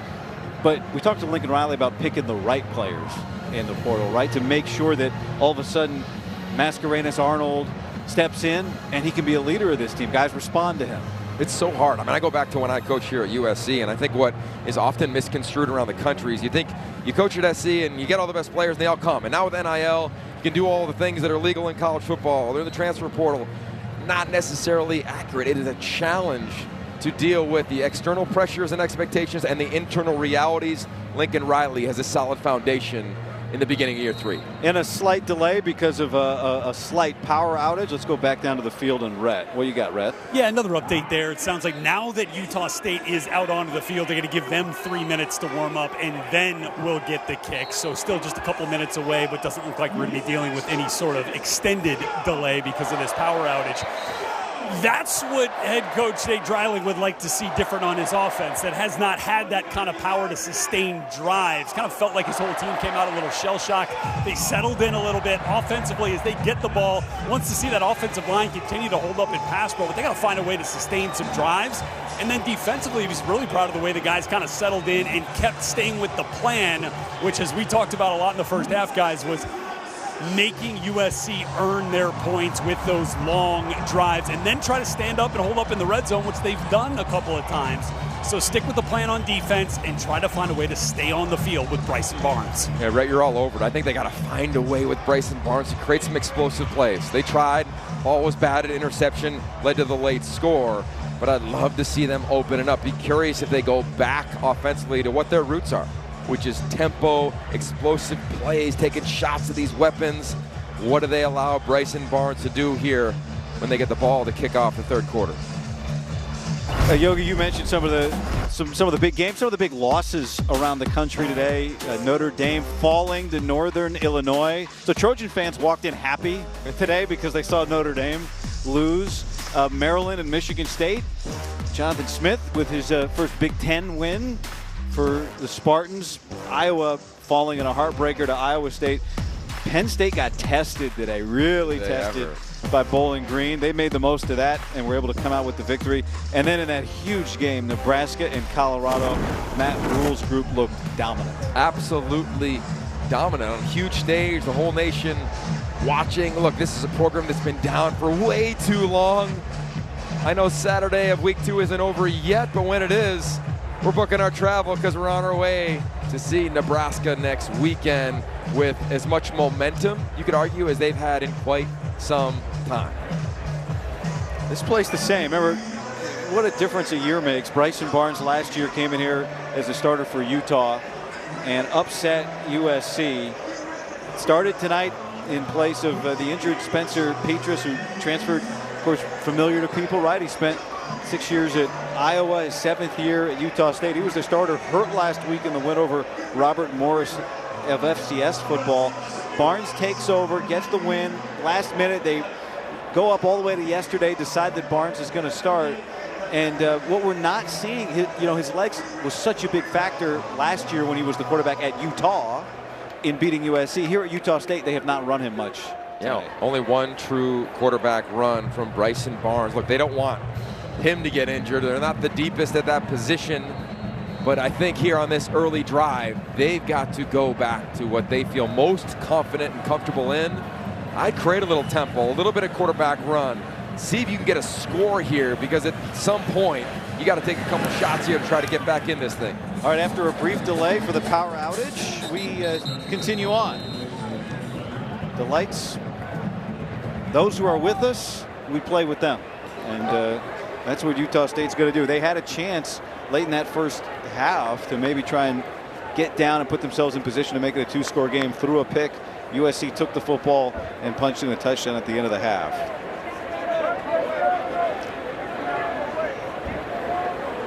We had such incredible heat, right? A big heat wave this week. It's been very hot, triple-digit temperatures. There were power outages throughout LA. Be enforced from the end of the kick, first down. Yesterday and today, and so I know you driving around home here, Yogi, you saw some of that, and so the word we've received is that is what is believed to be the reason for the power outage, the excessive heats earlier today. Now it's in the low 80s, a little bit of a breeze, but still relatively balmy for Southern California. Barnes is going to hand it to Rasul Faison, who falls forward for 5 yards. we'll see what they do here on this drive. They've had success. You go back to the first drive of the game, and Utah State was able to move the ball a little bit. Felt pretty good even on that drive before the batted ball and pick before the half. So it looks like they're going to try to continue to eat up the clock as much as they can, see if they can put a drive together. Just to clean up the penalty you saw, it was an offsides on Christian Pierce of USC. So on the coverage team, that's why they tacked on the penalty yard. Second down here for Utah State, trying to get something going. First touch of the game for Kyrese White, and he's got a first down. Big performance for him last week. A graduate senior, made his first start in the opener, had a career day, went for 131 yards and 2 touchdowns, but they've not been able to get him involved until now. Yeah, and he was one of the better stories even of week 1. This is the guy who also transferred from Utah with Bryson Barnes. In fact, was his locker mate at Utah. Said, look, he and I have a connection. We saw it a week ago. They got to get it going here tonight. As you see again, these wide splits, trying to create a clean picture. Barnes. And he just has to throw it away. Rhett? Yeah, real story of patience and perseverance, right? Kyrese walked on at Utah, earned a scholarship. Wasn't getting the opportunities there, walked on at Utah State, earned a scholarship. Love the respect that this program has for the way that he works. Talked to his high school coach this week, Fred Fernandez down at Roy High School, called him one of the best he's ever coached. We tried to get him the ball any way we could. He has another gear with the ball in his hands, and what you saw on Saturday, talking about last week when he had 3 catches, 2 of them go for touchdowns, that's who he is. By the way, had 3 catches for his career going into that game. Wow. That's incredible. Here's Barnes, and there is Brock Lane, the tight end, a first down for him, and he gets down inside the 45 to the 41, 16-yard pickup. Again, if you can give any quarterback a clean picture, they know how to distribute the rock. Bryson Barnes is dramatically experienced in major college football. This drive, it hasn't been a lot of shifts or motions.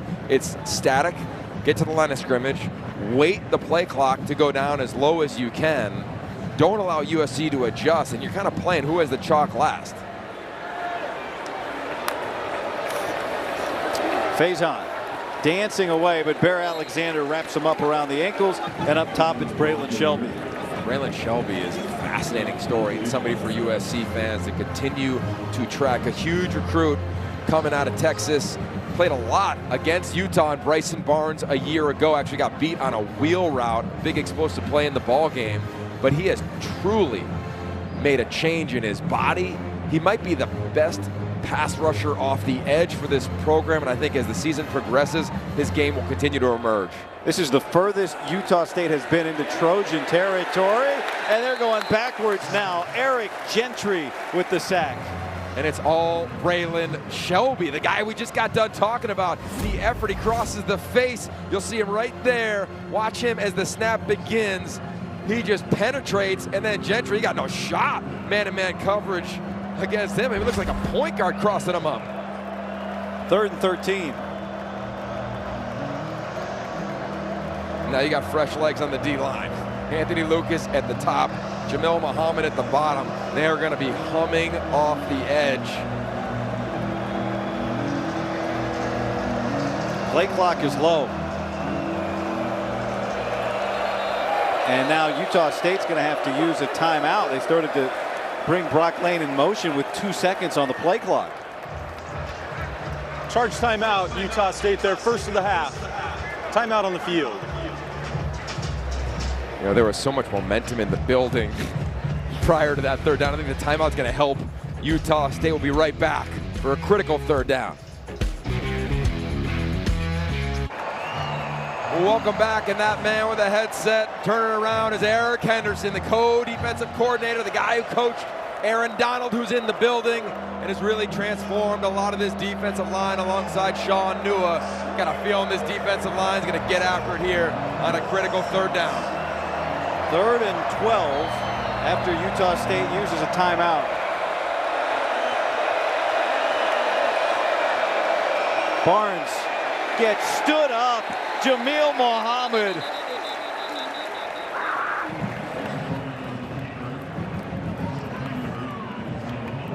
I mean, take your pick. That was a swarm on that defensive front for USC.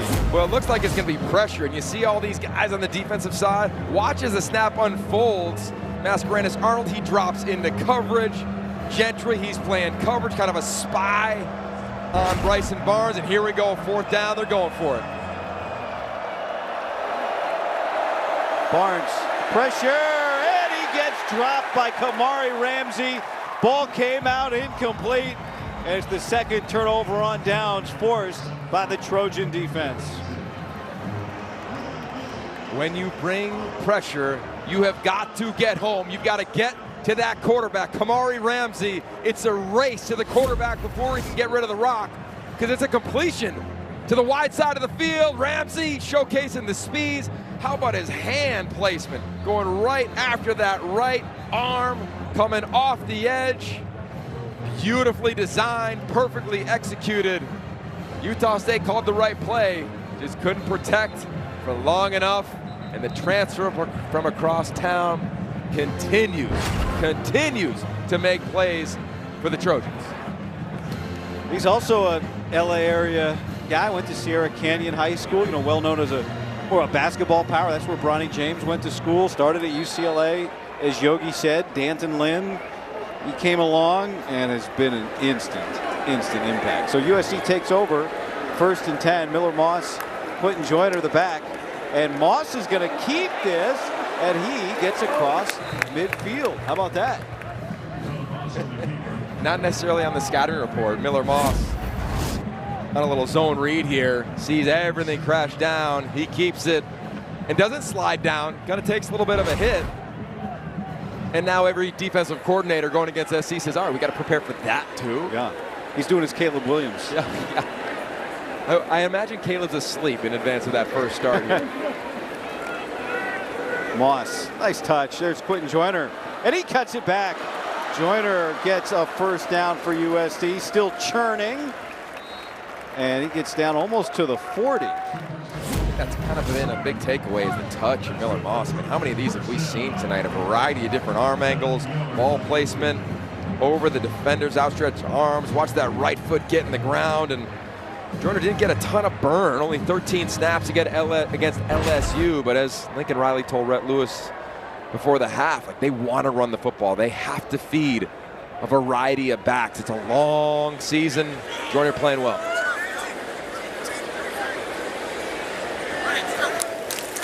High snap, but Moss handled it. Joyner, stiff arm, and he gets a pickup of 5. Patience and staying square from Joyner is really impressive. How about the blocks at the top of the screen? Makai Lemon right there. How about number 10? Hudson right there. I mean, everybody's getting involved in the run game, and we haven't seen any loafs from USC offensively. Yeah, it just makes you wonder, Yogi, what's their flaw on offense? Well, let's see until they go to Ann Arbor. I understand it's early, but I mean, they've got balance with the run game. They've got receivers coming out of their ears, a talented, maybe young at spots, but a talented offensive line. Well, I think that's the point around USC all offseason. There was, to me, a lot of unnecessary criticism about this team, and it's like, let them play. You know they're going to score offensively. You know the weapons that you just referenced. If you follow them, you knew the offensive line was going to be better. And you just have to assume the defense was going to get better. They added the 6 transfers who are starting now, and this team has taken the next step. So, yeah, it's going to be a challenge, because that man right there is one of the best play callers in America.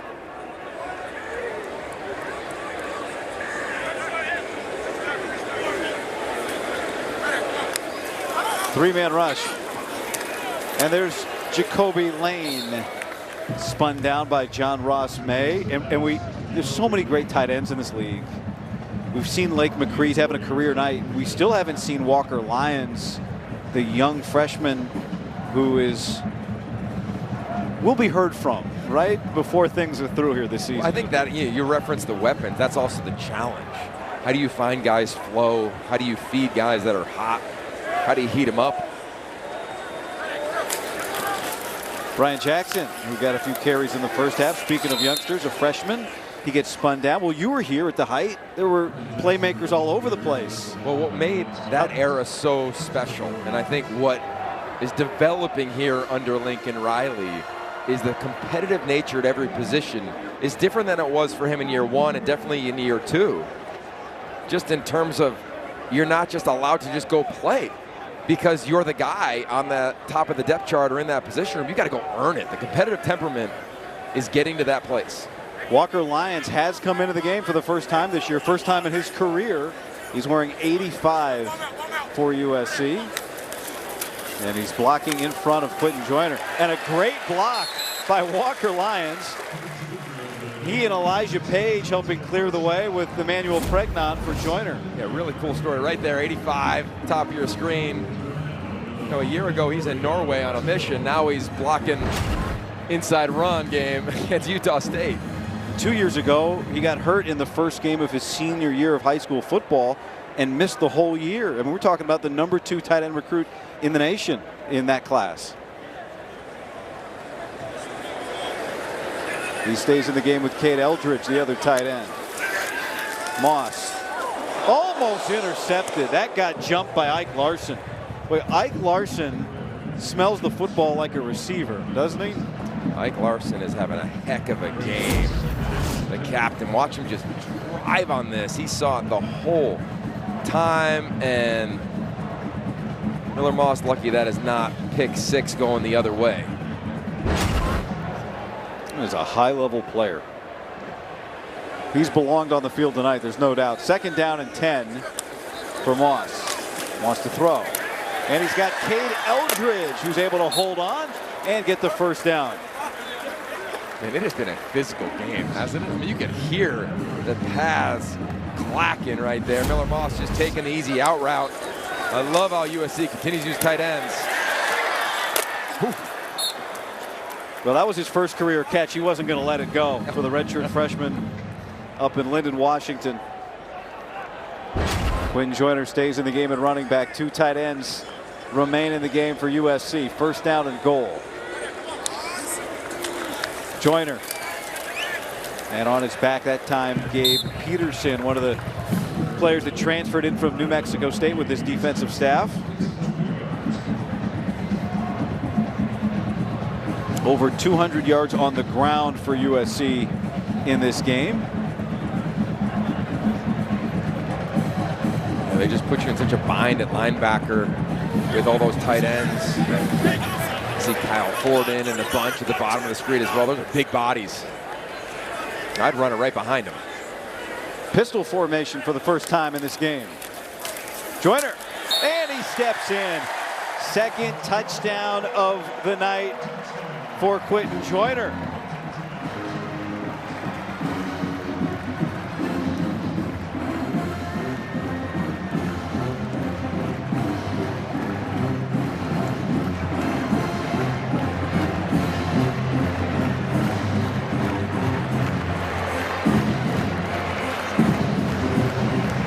This has been a dominant running effort for this USC offense. They're over 430 yards, and it's just big, long drives. That one was 11 plays. Michael Lance remains perfect on the operation with Hank Pepper and Eddie Czapleski. These tight end group, they've all played well. How about Cade Eldridge right here at tight end? Watch the block that he's going to make to spring this touchdown. I mean, it's been such a physical group, guy. You know, they don't have a ton of catches. I know they've all had a few. McCree's played well, but it has been physical at the point of attack, and the Trojans, they're running the rock.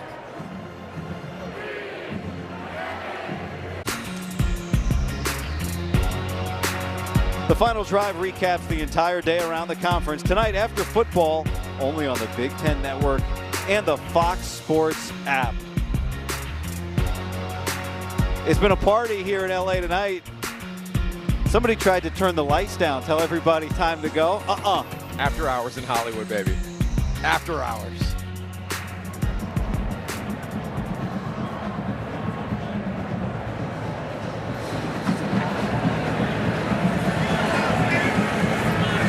.229 rushing yards for USC. Danton Lynn, he's got a ways to go tonight, but his defense pitching a shutout right now. Dan Lynn, in his first home game at USC as the defensive coordinator, put up a 0 right now. Now, Rhett down on the field loves offense, but we came out of the meeting with Dan Lynn the other night. I thought Rhett was ready to switch to defensive end.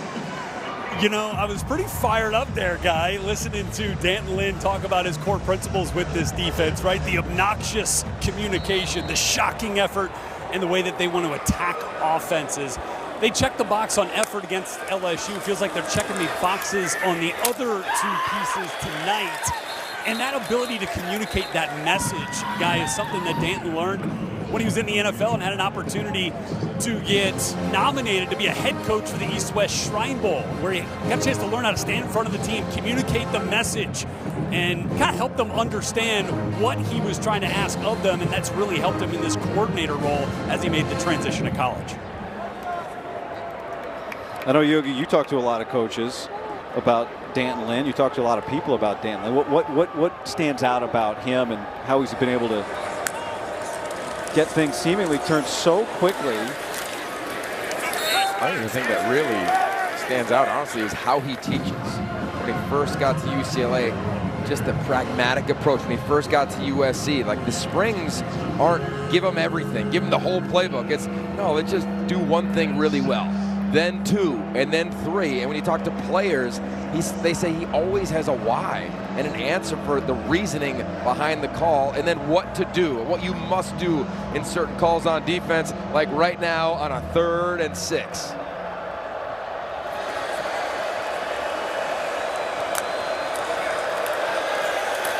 Barnes pressured and sacked. Akili Arnold and Devin Tompkins combining to bring down that Aggie quarterback. And here's 4th down. I mean, just imagine playing quarterback right now if you're Bryson Barnes. It looks like pressure. They only bring 4. Braylon Shelby drops to where you want him to throw, and coming off the edge was Mr. Arnold, and inside out was a guy with a huge ceiling in Devin Tompkins. They're loving moving him around a little more this year, aren't they? Yeah, he's played the end, he's played the tackle, he's played over the center. He and Braylon Shelby, that is going to be a duo for quite some time here. Zachariah Branch really hasn't had a good chance at a return yet tonight. And he's cut down here after a very short return by Kyrese White. USC's offense coming back out.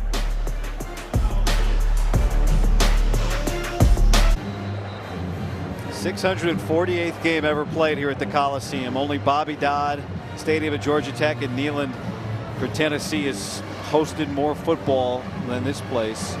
Miller Moss dreamed about playing in this stadium. He did it tonight as a starter, and now he gives way to Jaden Maiava. Moss's night is done, and on comes the transfer from UNLV, just a redshirt sophomore from Pololo, Hawaii, handing it off to Quentin Joyner, and Jaden Maiava comes in with a very impressive background, Yogi. Yeah, and a really impressive story around his quarterback growth. He didn't have a dream at 6 years old like Miller Moss did of playing here at USC. He didn't start playing quarterback until he was a teenager. Didn't have a private coach, 3 different high schools. Eventually found his way, and he has made a huge jump in this quarterback room since the spring. Fumbles that snap, but then picks it up. Stays cool, throws it downfield, and did Kyle Ford get his hands underneath it? Yes, he caught it. 1st down. Great highlight there. Let's go to Big Ten Studio Update with Ashley Adamson.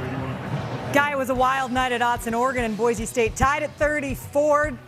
Atticus Sappington, the hero tonight. From 25 yards out, it's the game winner. Ducks get their first ever win over Boise State, 37-34. Wow. How about that, Yogi? Maiava's going to check it down to Walker Lyons, the first career catch for the freshman. A big moment for him. A long road back after that injury his senior year of high school to start it. And then, Yogi, as you mentioned, on a mission. And here he connects for Jaden Maiava's second completion as a Trojan. Well, you see his athleticism in the pocket. That's what allowed him to success last year at UNLV. Remember, he was a commit to Georgia And he just started rethinking it. Said, I really want to play for Lincoln Riley. I want to play in this system. I want to play at USC. Came here in the spring and just really committed himself to this system all off season. Touch pass to Brian Jackson for a couple. Yeah, this is not Mayava.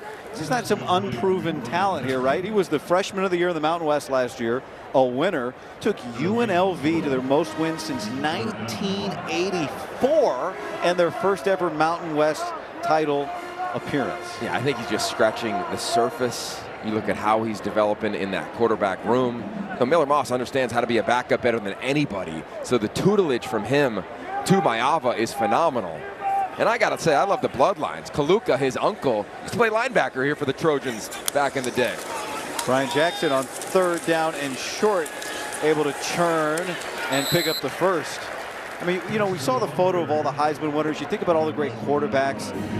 You've been in those quarterback rooms, right? You start talking about legacy. That is Caleb, right? Miller Moss behind him, Jade Mayava behind him. And now you start building something. Guys learning from guys and passing it on. I mean, that's how it was when you think about Carson, and then you think about Leinart, and then you think about Castle was on the bench, and then he went to the NFL for over a decade, and then Booty, John David Booty, and then Mark Sanchez and Matt Barkley, who's here tonight. Brian Jackson down inside the 10. Been a hard-nosed game on the field. We should have known it was going to be physical when this night started. And you think about the history, right? The run game. Look at this coaching staff in 05, Yogi. It was amazing. Steve Sarkisian, far left. Lane Kiffin, a couple guys into the right. I mean, so many special people. That was the night after Reggie Bush Hold on. won How the about Heisman. Sorry to interrupt, but the guy in the back right in the shadows. Yeah. Walker Lyons gets tied up. That was you. That was me. That was an old school photo, old school memory. Great to see 14 out here and 5 in the end zone. On to the 4th quarter.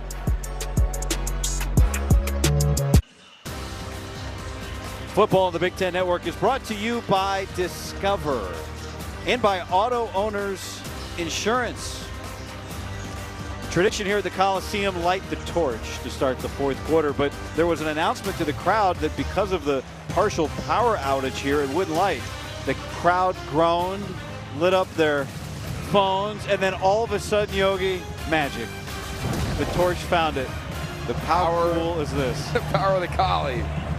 And it's a historic day here at the Coliseum. Not only is it going to be a nice win for the Trojans, but Reggie Bush, Caleb Williams, the torch.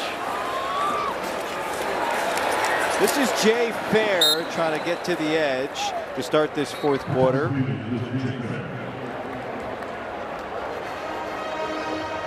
And everybody who's been here or tracked this team, whether it's Jay Fair coming in post-spring or Mayava as the quarterback, they know the history of the Coliseum. They know about the peristyle Inn. They know about lighting the torch in the 4th. Now they can be a part of it. And this is great because it's still early in the season. SC is going into a bye after this game, and the staff is going to have to decide, all right, what is the cutoff here with players that we think can help us? And if guys keep playing well, they'll keep playing them. Mayava dances away again. Mayava trying to make magic. The path is clear, and he scores a touchdown. The first of his USC career.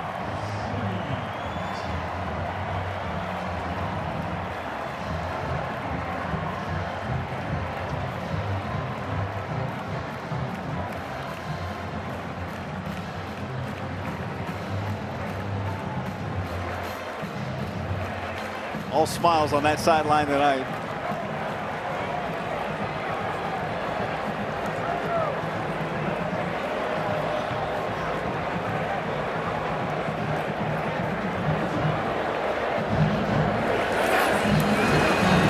(41-0).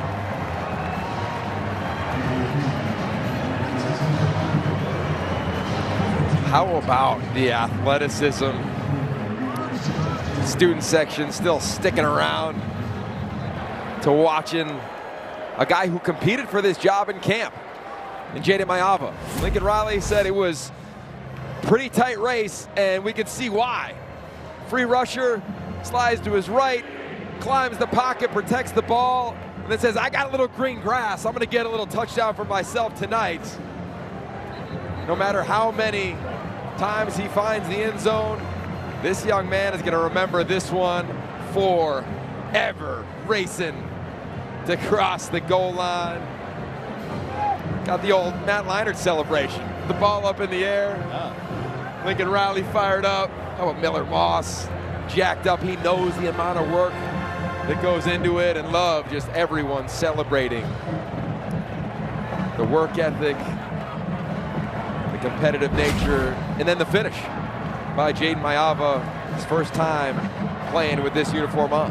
Well, there's been so much talk. We've heard it this week, Yogi. What a tight-knit group this is, that they think they've got something special in that locker room. Well, I think last year, at the end of the regular season, so many players declared for the draft.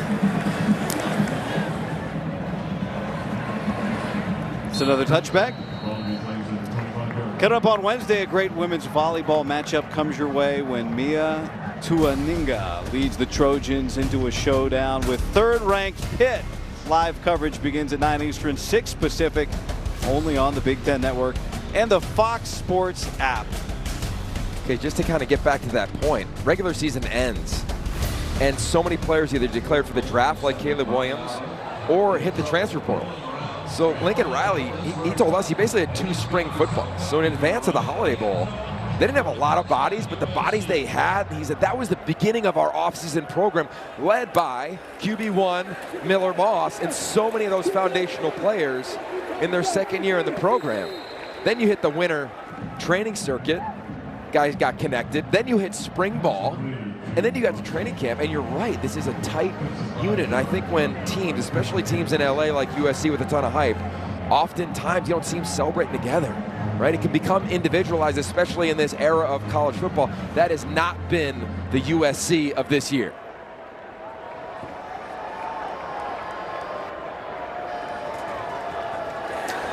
Yeah, guys, just to add on that, Yogi, with what you're saying there, I mean, it's kind of the evolution of this program a little bit, right, with what Lincoln Riley has done from year 1 to year 3. Remember, year 1, we were seeing a bunch of freshmen, right? We were seeing a bunch of young guys contribute because they needed to. But now in year 3, Lincoln was telling us about how some of these talented freshmen, always a talented recruiting class here, some of these talented freshmen are now having to fight for their opportunity. Offense number 56, 10-yard penalty from the spot of the foul, 2nd down. Yeah, so I mean, it's great now that the Trojans have an opportunity in a game like this to give some reps to Walker Lyons at tight end, to give some reps, to their running back, Brian Jackson. But these freshmen are really in a fight to try to find their way onto the field because of the evolution of some of those foundational players that you're talking about, Yogi. Yeah, I think just the depth at every position, and right, you know it from playing, we've all experienced it when you walk into your meeting room every day and the job isn't handed to you, it's just different. And the competitive depth is really the area that has grown so much here at USC, either getting the right guys in the transfer portal or developing the right guys through high school.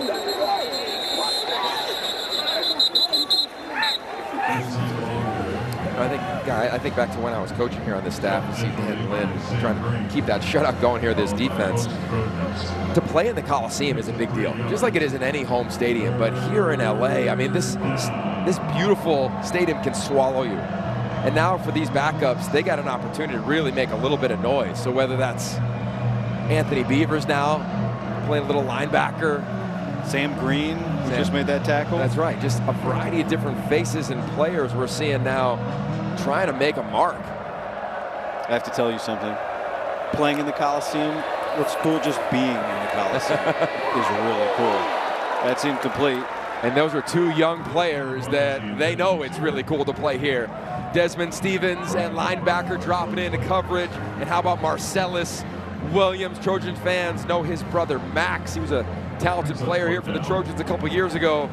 Those 2 freshmen have an opportunity to play their way into impactful roles, not just on special teams, but within this defense as the year progresses.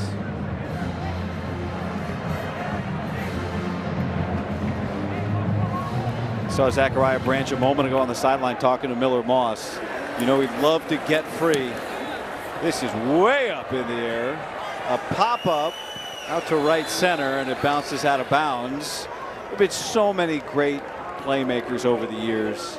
You work with a lot of them, saw a lot of them up close. Well, Mike Williams, now on the staff here at USC, out of Tampa, was just dominant from the moment he got on campus. Steve Smith was an All-American, found his way to win a Super Bowl. Dwayne Jarrett, they called him DJ from New Jersey. God, he was special, and then it just kept going. Robert Woods continued on. Marquise Lee wins a Biletnikoff Award.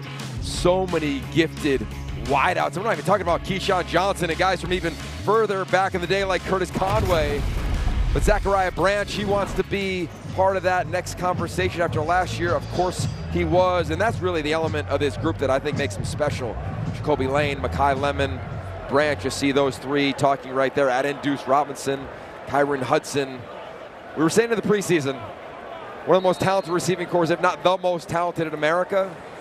I think they're going to scare a lot of defensive coordinators as they enter conference play in 2 weeks. Maiava steps up and bullets to throw out of the reach of Jay Fair. Kean Sloan was bringing pressure. And I think just that graphic and those images, it speaks to exactly what Rhett Lewis was talking about earlier, of the competitive depth at wide receiver. You got to bring it every day, because they don't just have the 5 we've talked about. They got 3 more that we're seeing on the field right now. They're trying to find time, right? We talked about Kyle Ford and the 2 big plays he had a week ago. We're seeing some of the young guys right now on this field.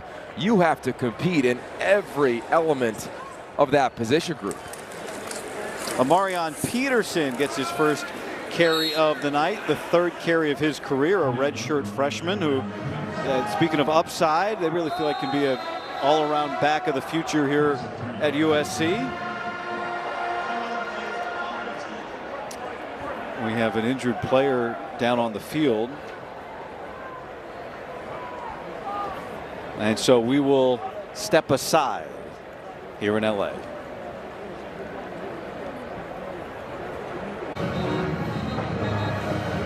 Let's take a look at tonight's hardest working player, sponsored by Liberty Mutual. Woody Marks, 103 rushing yards, the most by a USC running back in the first half since Ronald Jones did it in 2017. On 13 carries, 7.9. And this is a program that has always been known for running the football. So you think about that, since 2017. That's the shocking part, and also paints a picture of SC. With Lincoln Riley, they're going to run the football. Really impressive job tonight. Offensive line, tight ends, of course, Marks in that running back room. Maiava throws, and it's broken up. Killian O'Connor, by the way, was the player that was down and was able to come off the field. How about Dennis Simmons, the job that he has done with this receiving corps, developing guys, and most importantly, keeping the room healthy. We've talked to him about that in the offseason. We're here in training camp talking to him about that exact thing. And he said, look, it's not easy, but you just got to be honest with guys. He knows the position as well as anybody. You think back in his days at Texas Tech and Michael Crabtree. I mean, he's been part of this system for so long at so many stops. Everyone who's been coached by him just raves about the detail in which he challenges you with every single time out on the practice field. Eddie Czaplicki to punt it away. What a night in LA. This night belongs to the Trojans.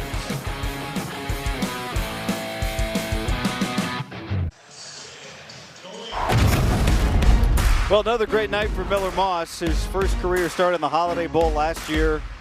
6 touchdowns. Against LSU, career high 378, Big Ten Offensive Player of the Week.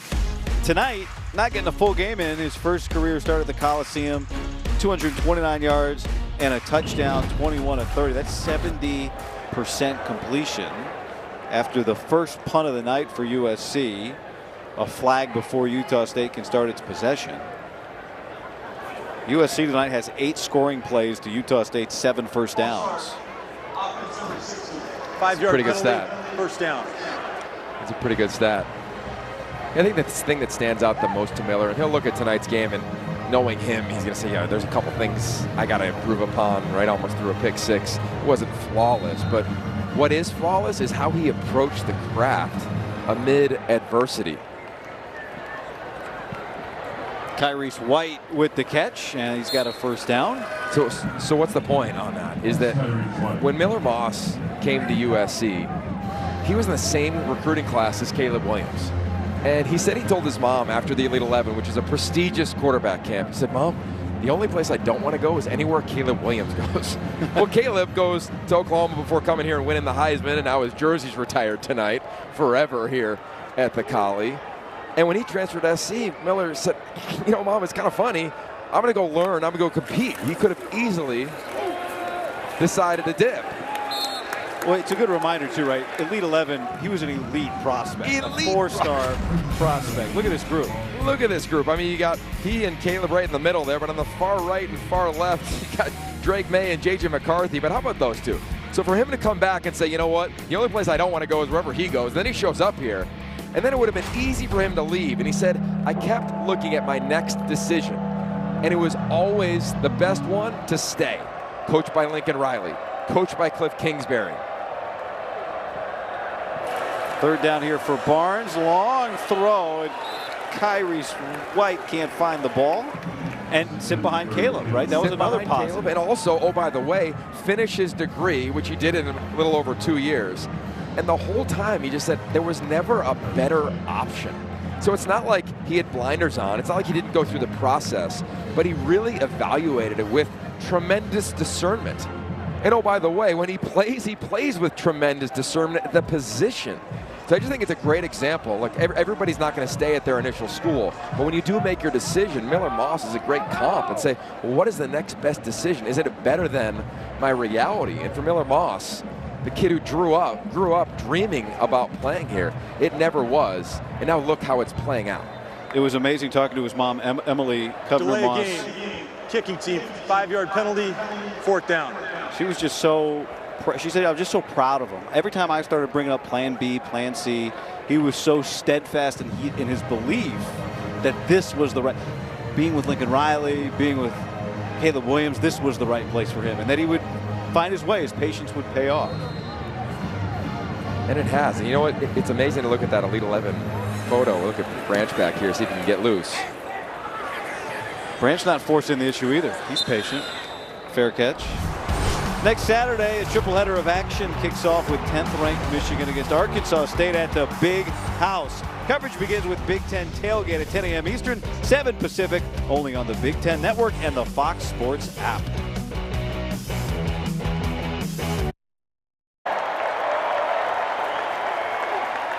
What's up, everybody?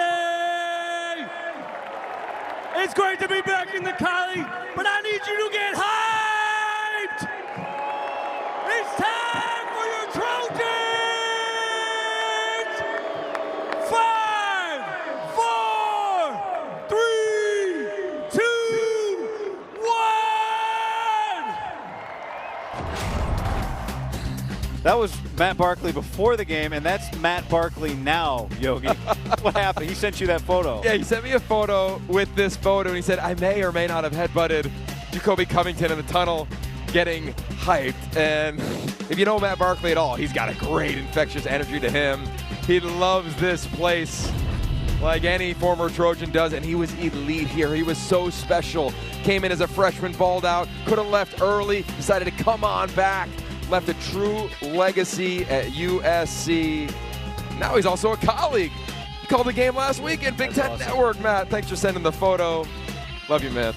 That's awesome. Meanwhile, here on the field, we've got a meeting.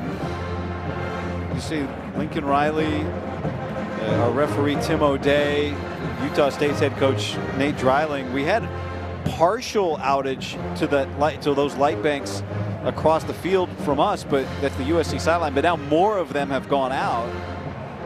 We've been playing the whole second half with not all of the lighting. The heat wave in LA has affected power. We lost some lights. They decided to play on after a short delay, but now we've lost more light. There you see athletics director Jen Cohen behind Lincoln Riley.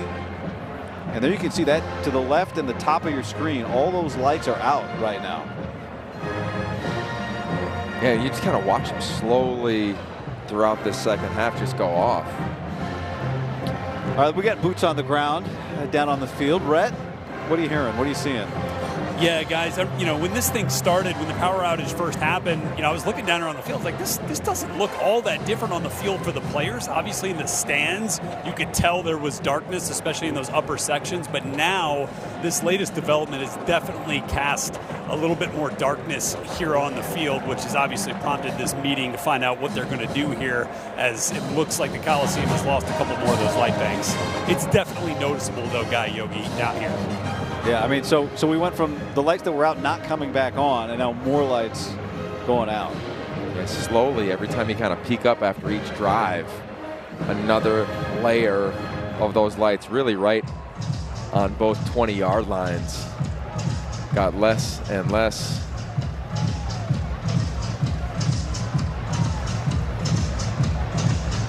Miller Moss, a great night for him tonight. Number 7, I mentioned it earlier, Yogi, but the experience of Matt Barkley. These are both LA guys. The pressure that comes with that. You recruited Matt Barkley from the time he was a young teen. So as they talk here, we'll keep an eye on this, but I want your perspective on what you learned from that experience with Matt and how you think it applies to Miller, right? This is his town, and it's a lot of pressure. Well, we said it in the open, and I really believe this, my time working the cubes here, is that when you sign at SC, you're a household name. Everybody knows the quarterback who signs at USC every single year at signing period. And then when you start, you're already thrown into the conversation around being a Heisman candidate. And that is a lot of pressure. And what I loved back in the day when Carson won it and Matt Leinart won it, and then John David Booty and Mark Sanchez, is they got to sit and learn, and then when they played, they got to rip it. And that's where Miller Moss sits. Matt Barkley didn't have that. He came in and had to play from jump. All right, we've got a stoppage here, a delay, power, some lights are out, and we'll step aside.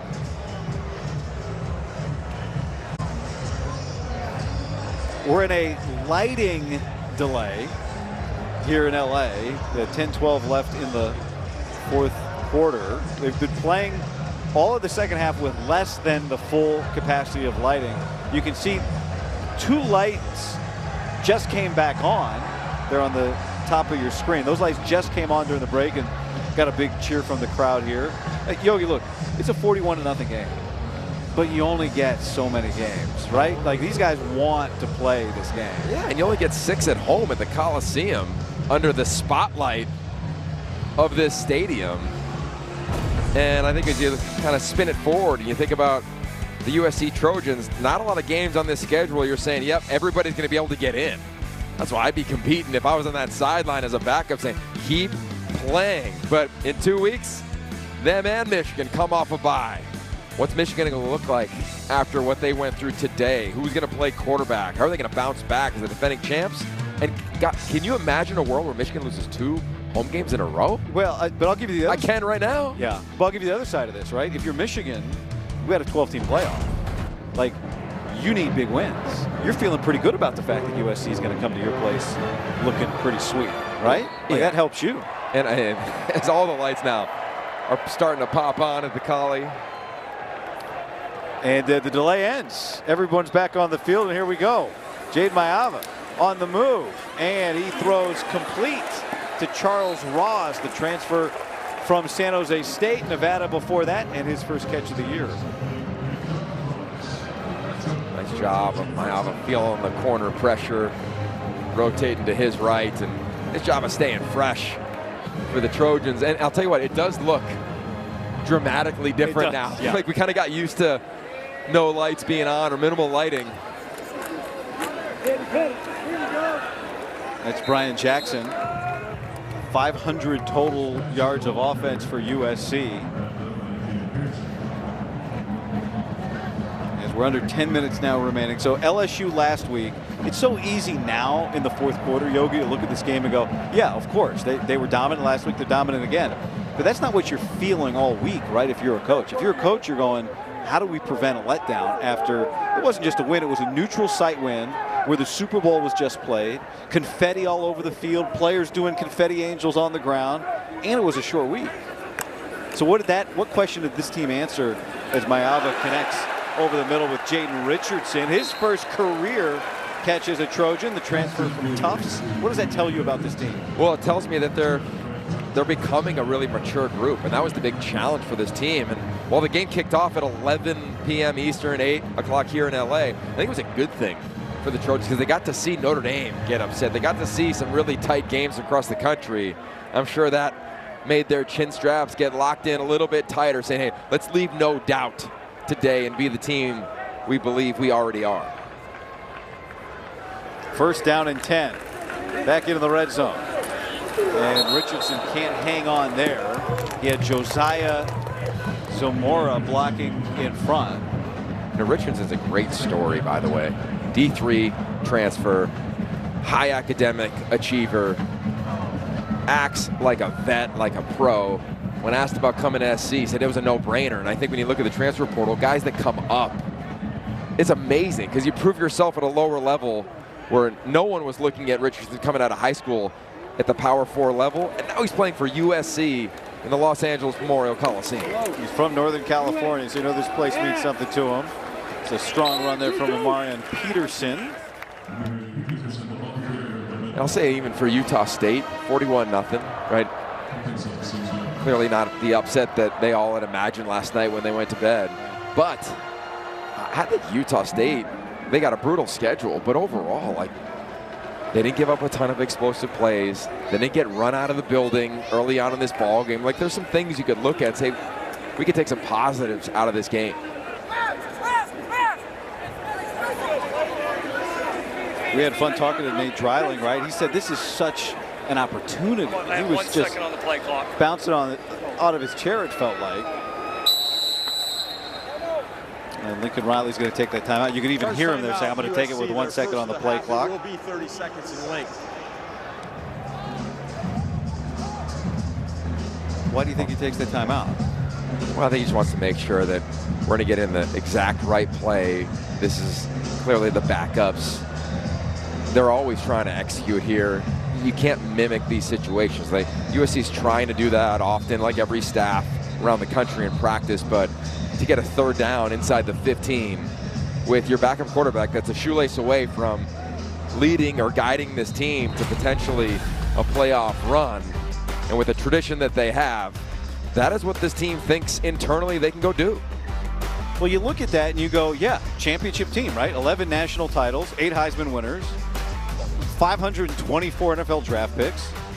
Only 4 of the programs have spent more time in the top of the AP poll, so it's easy, right? Go win a national championship. Just roll it out, yeah. But the history says it's not that easy, even though the accomplishments are there.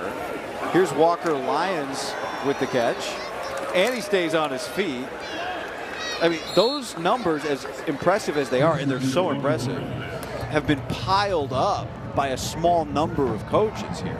Yeah, and I think definitely during a 9-year window under Pete Carroll, a guy that Miller Moss was able to connect with this offseason at the Elite 11. Coach Carroll came down and helped out the staff a little bit. And, you know, Miller, of course, was going to practices when Pete was there. But from 1980 to now, if you take out the Carroll era, there's only been 6 seasons where SC has won 10 or more games. And that usually stuns people, and it should. A lot of talent all the time, but to put it all together, not as easy as I think the nation thinks it is here in LA. Including 2 years ago when Lincoln Riley did it. Peterson stays up and gets in. Amarian Peterson, the redshirt freshman, with his first career touchdown.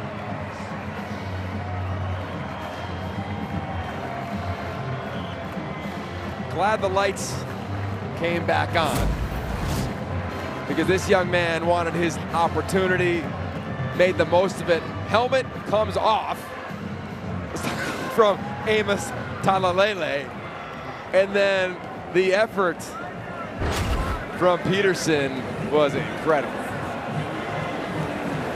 You think they got something here?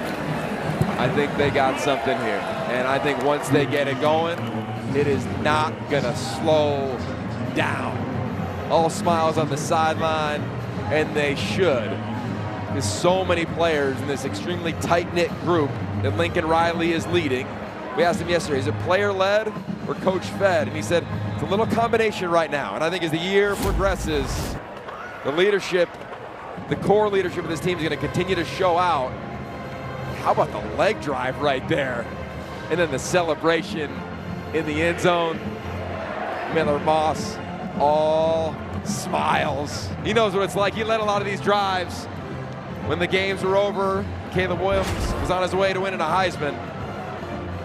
Well, it's not just tough, it's smart. I mean, you highlighted there Amos Talalele blocking without his helmet, but you could see in that highlight, Yogi, he stopped blocking. He put his hands up. Yeah. You cannot participate in a play after your helmet comes off. That's a personal foul.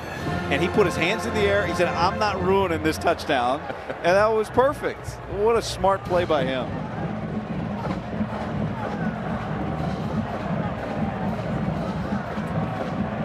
$48-0.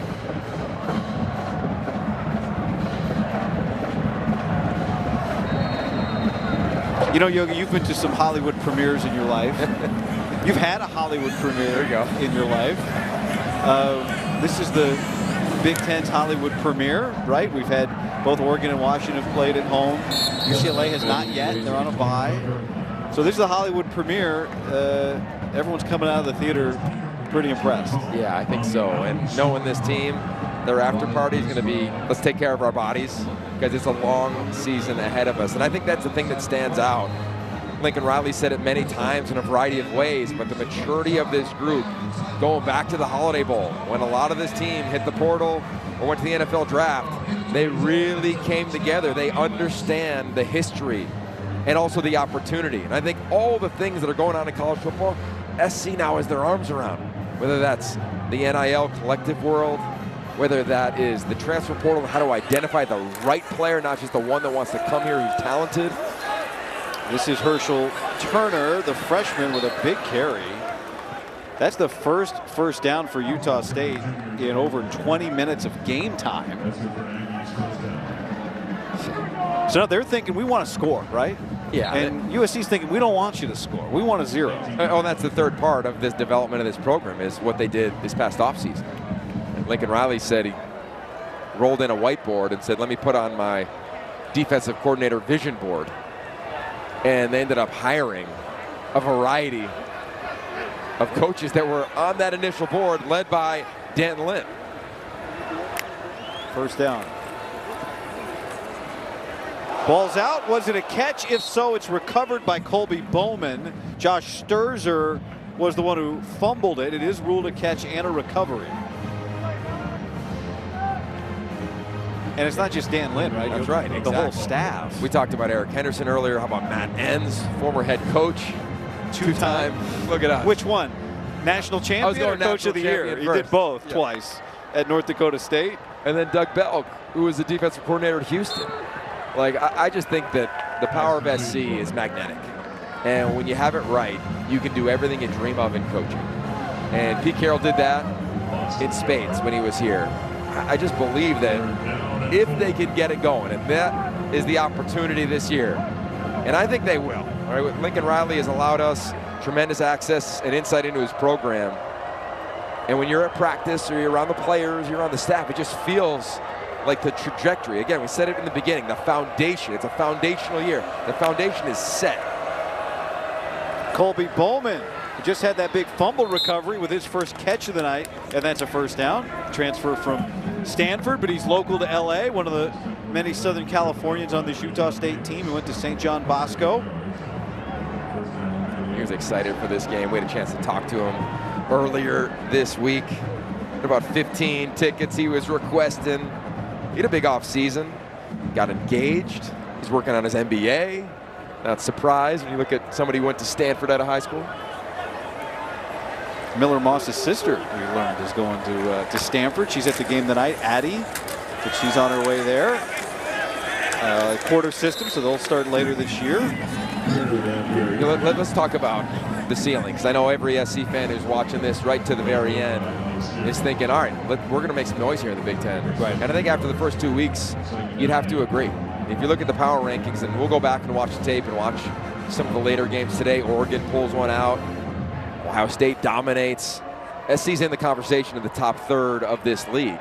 And that's why their next game is so huge, because the loser potentially of Michigan SC could be outside looking in when you're looking at the playoff or a run to the Big Ten championship game. Herschel Turner, another nice carry and staying on his feet. And I go there, guy, because of the defensive front. And I just think SC, they've always had skill position players. They've always had big-time draft picks in terms of playmakers.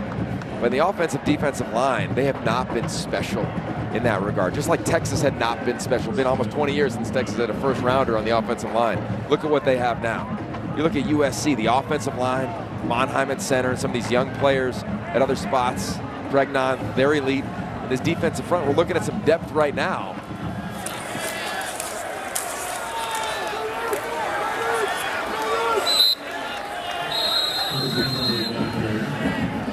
Under 3 minutes here as Utah State's trying to get onto the scoreboard for the first time. Rhett, let's go down to him on the sidelines. Yeah, guys, talking about the depth, especially on that defensive front, I think it's so important to mention that they've got guys that have versatility in their frames. I mean, we talked a lot about Anthony Lucas, 6'5", 275. There was a conversation this summer, maybe we put some weight on him, move him down inside. But they love the fact that he can still do that with his size, his strength, and his athleticism. So you can get guys like Anthony Lucas, can shove him down a little bit, put Braylon Shelby out on the edge, have them on the same side. It gives Danton Lynn so many options, Yogi. Whoa! Come up and make a play. Cameron Fountain, the true freshman, is an Under Armour All-American early enrollee from Mobile, Alabama. They were hoping he might get into this game. Well, Rhett absolutely nailed it. The versatility is going to be a challenge. And these young guys, they are up to the challenge. Cameron Fountain saying, hey, I can play too on this defensive line. We're flexing on you, Big Ten.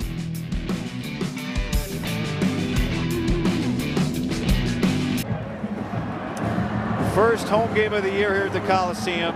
The 101-year-old LA Memorial Coliseum. Still got it. Still got it. Only so many times. Every staff says it. Lincoln Riley to the team. They're not in the Coliseum a ton. It's such a special opportunity. And I know this defense came out of that 2-minute timeout saying, hey, let's finish this thing off. 3rd down and 9. If you're thinking about a shutout, Utah State is in field goal range, but flags to blow this play dead. False start. Offense number 56. 5-yard penalty. 3rd down. That's Cole Moats, the left tackle. Danton Lynn, we really had a great time talking to him this week. Anthony Ray, right? Anthony Ray II. His dad's an NFL coach, NFL head coach of the Chargers. He's with the Buccaneers now. He starts his, the Commanders now, starts his season tomorrow. Danton, a name he picked up when he was already a couple years old. He told us the story. It's because he had a nickname, and his mom didn't like everybody at Texas Tech, where his dad was playing football, calling young Anthony Bubba. Good run here from Herschel Turner, but he gets turned back, and that may push, we'll see, Utah State to the verge of their field goal range here after the penalty and the loss of 6. They are going to bring Elliot Nimrod out. This is just a little beyond where they said they'd be comfortable kicking, but inside of the max range. Now remember, they don't know exactly. He was making from 52 this exact distance in warm-ups, but they're used to kicking at elevation in Logan.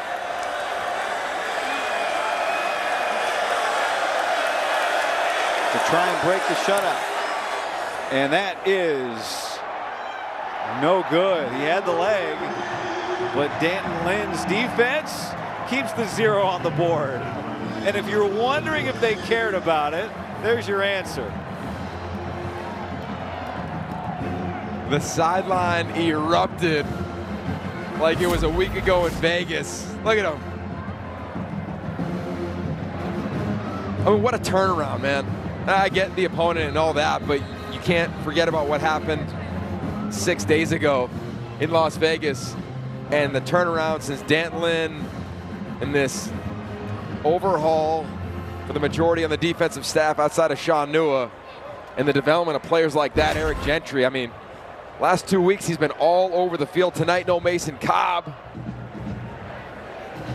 Jake Jensen, the 3rd string quarterback, in to take the kneel. I do want to, just because USC, they're in the headlines. They always are. They're only getting brighter lights now. Lincoln Riley goes, hires Stanton Lynn. People try to figure out how to say his name. A lot of people are saying D'Anton, which he told us, yeah, that's actually not wrong. D'Anton means of Anthony, right? Anthony's son. He said, but my parents are from Texas. So they took the Italian and said, we're going to make it Dan. Well, how about this, right? Big win over LSU. They move up from 23 to 13. They come home at the Coliseum. The Big Ten era begins here in Southern California. And they left no doubt. They left no room for AIR for this Utah State team tonight. I think in the 3 years that Lincoln Riley has been here, it's early. It's early September. This is the first time it feels as though it's not hype. It's real. Right? In year one, you didn't know. You didn't know. They caught lightning in a bottle. Schedule help. They had the best player in the world in Caleb Williams. Year two, they struggled. Right now, again, I keep going back to a guy. It's a foundational year. The foundation is set. And look out, college football. Because in 2 weeks, they got another opportunity. I think this thing every day is just getting better and better for the Trojans. 48-0, USC improves to 2-0. And now they hit their bye before they go to Michigan for their Big Ten opener on September 21st. Lincoln Riley with Rhett. Rhett? All right, Coach, glad we got the lights to stay on long enough to see this whole thing to fruition, because we got to see a pretty full-on complimentary effort from your squad here tonight. Yeah, we'll pay the electric bill next time. So, yeah, no, it was. The guys played well, complimentary ball. Thrilled to get the shutout. You know, that's hard to do in modern-day college football. So, excited about the defensive performance and complimentary ball all over the field. Yeah, and what stands out to you about the way that those guys get out onto the field this year now through 2 games on defense? I think we're just a confident group right now. I think we believe very much in what we're doing and how we're developing. We know there's a lot more challenges coming down the road, but excited about our progress and like the group that we have. And then what'd you think of Miller Moss tonight in his first home start here at the Coliseum after waiting his turn to lead this program? Yeah, he's been, you know, kind of like he's been in the first 2 starts. He's been calm, he's been steady, he's not making very many mistakes at all. He's managing it. You know, this is a much different game plan than what we had seen from their defense, so another new challenge for him, and so far he continues to handle it well and lead our team at a high level. Coach, thanks a bunch. Best of luck. All right, thank you. Fight on. All right, back up to you guys. Celebration with his family. There's head coach Lincoln Riley, and I think that is, he nailed it, guy. Saw defense they didn't expect, but they executed as though they expected in every phase of this game. A nice win at home to kick off. Yeah. Hot few days here in LA. Everybody on this crew, so many people worked so hard to bring it to you. Thanks to Pat O'Connor, Denny Blunt, Rhett Lewis, Yogi Roth. I'm Guy Haberman. The night's not done.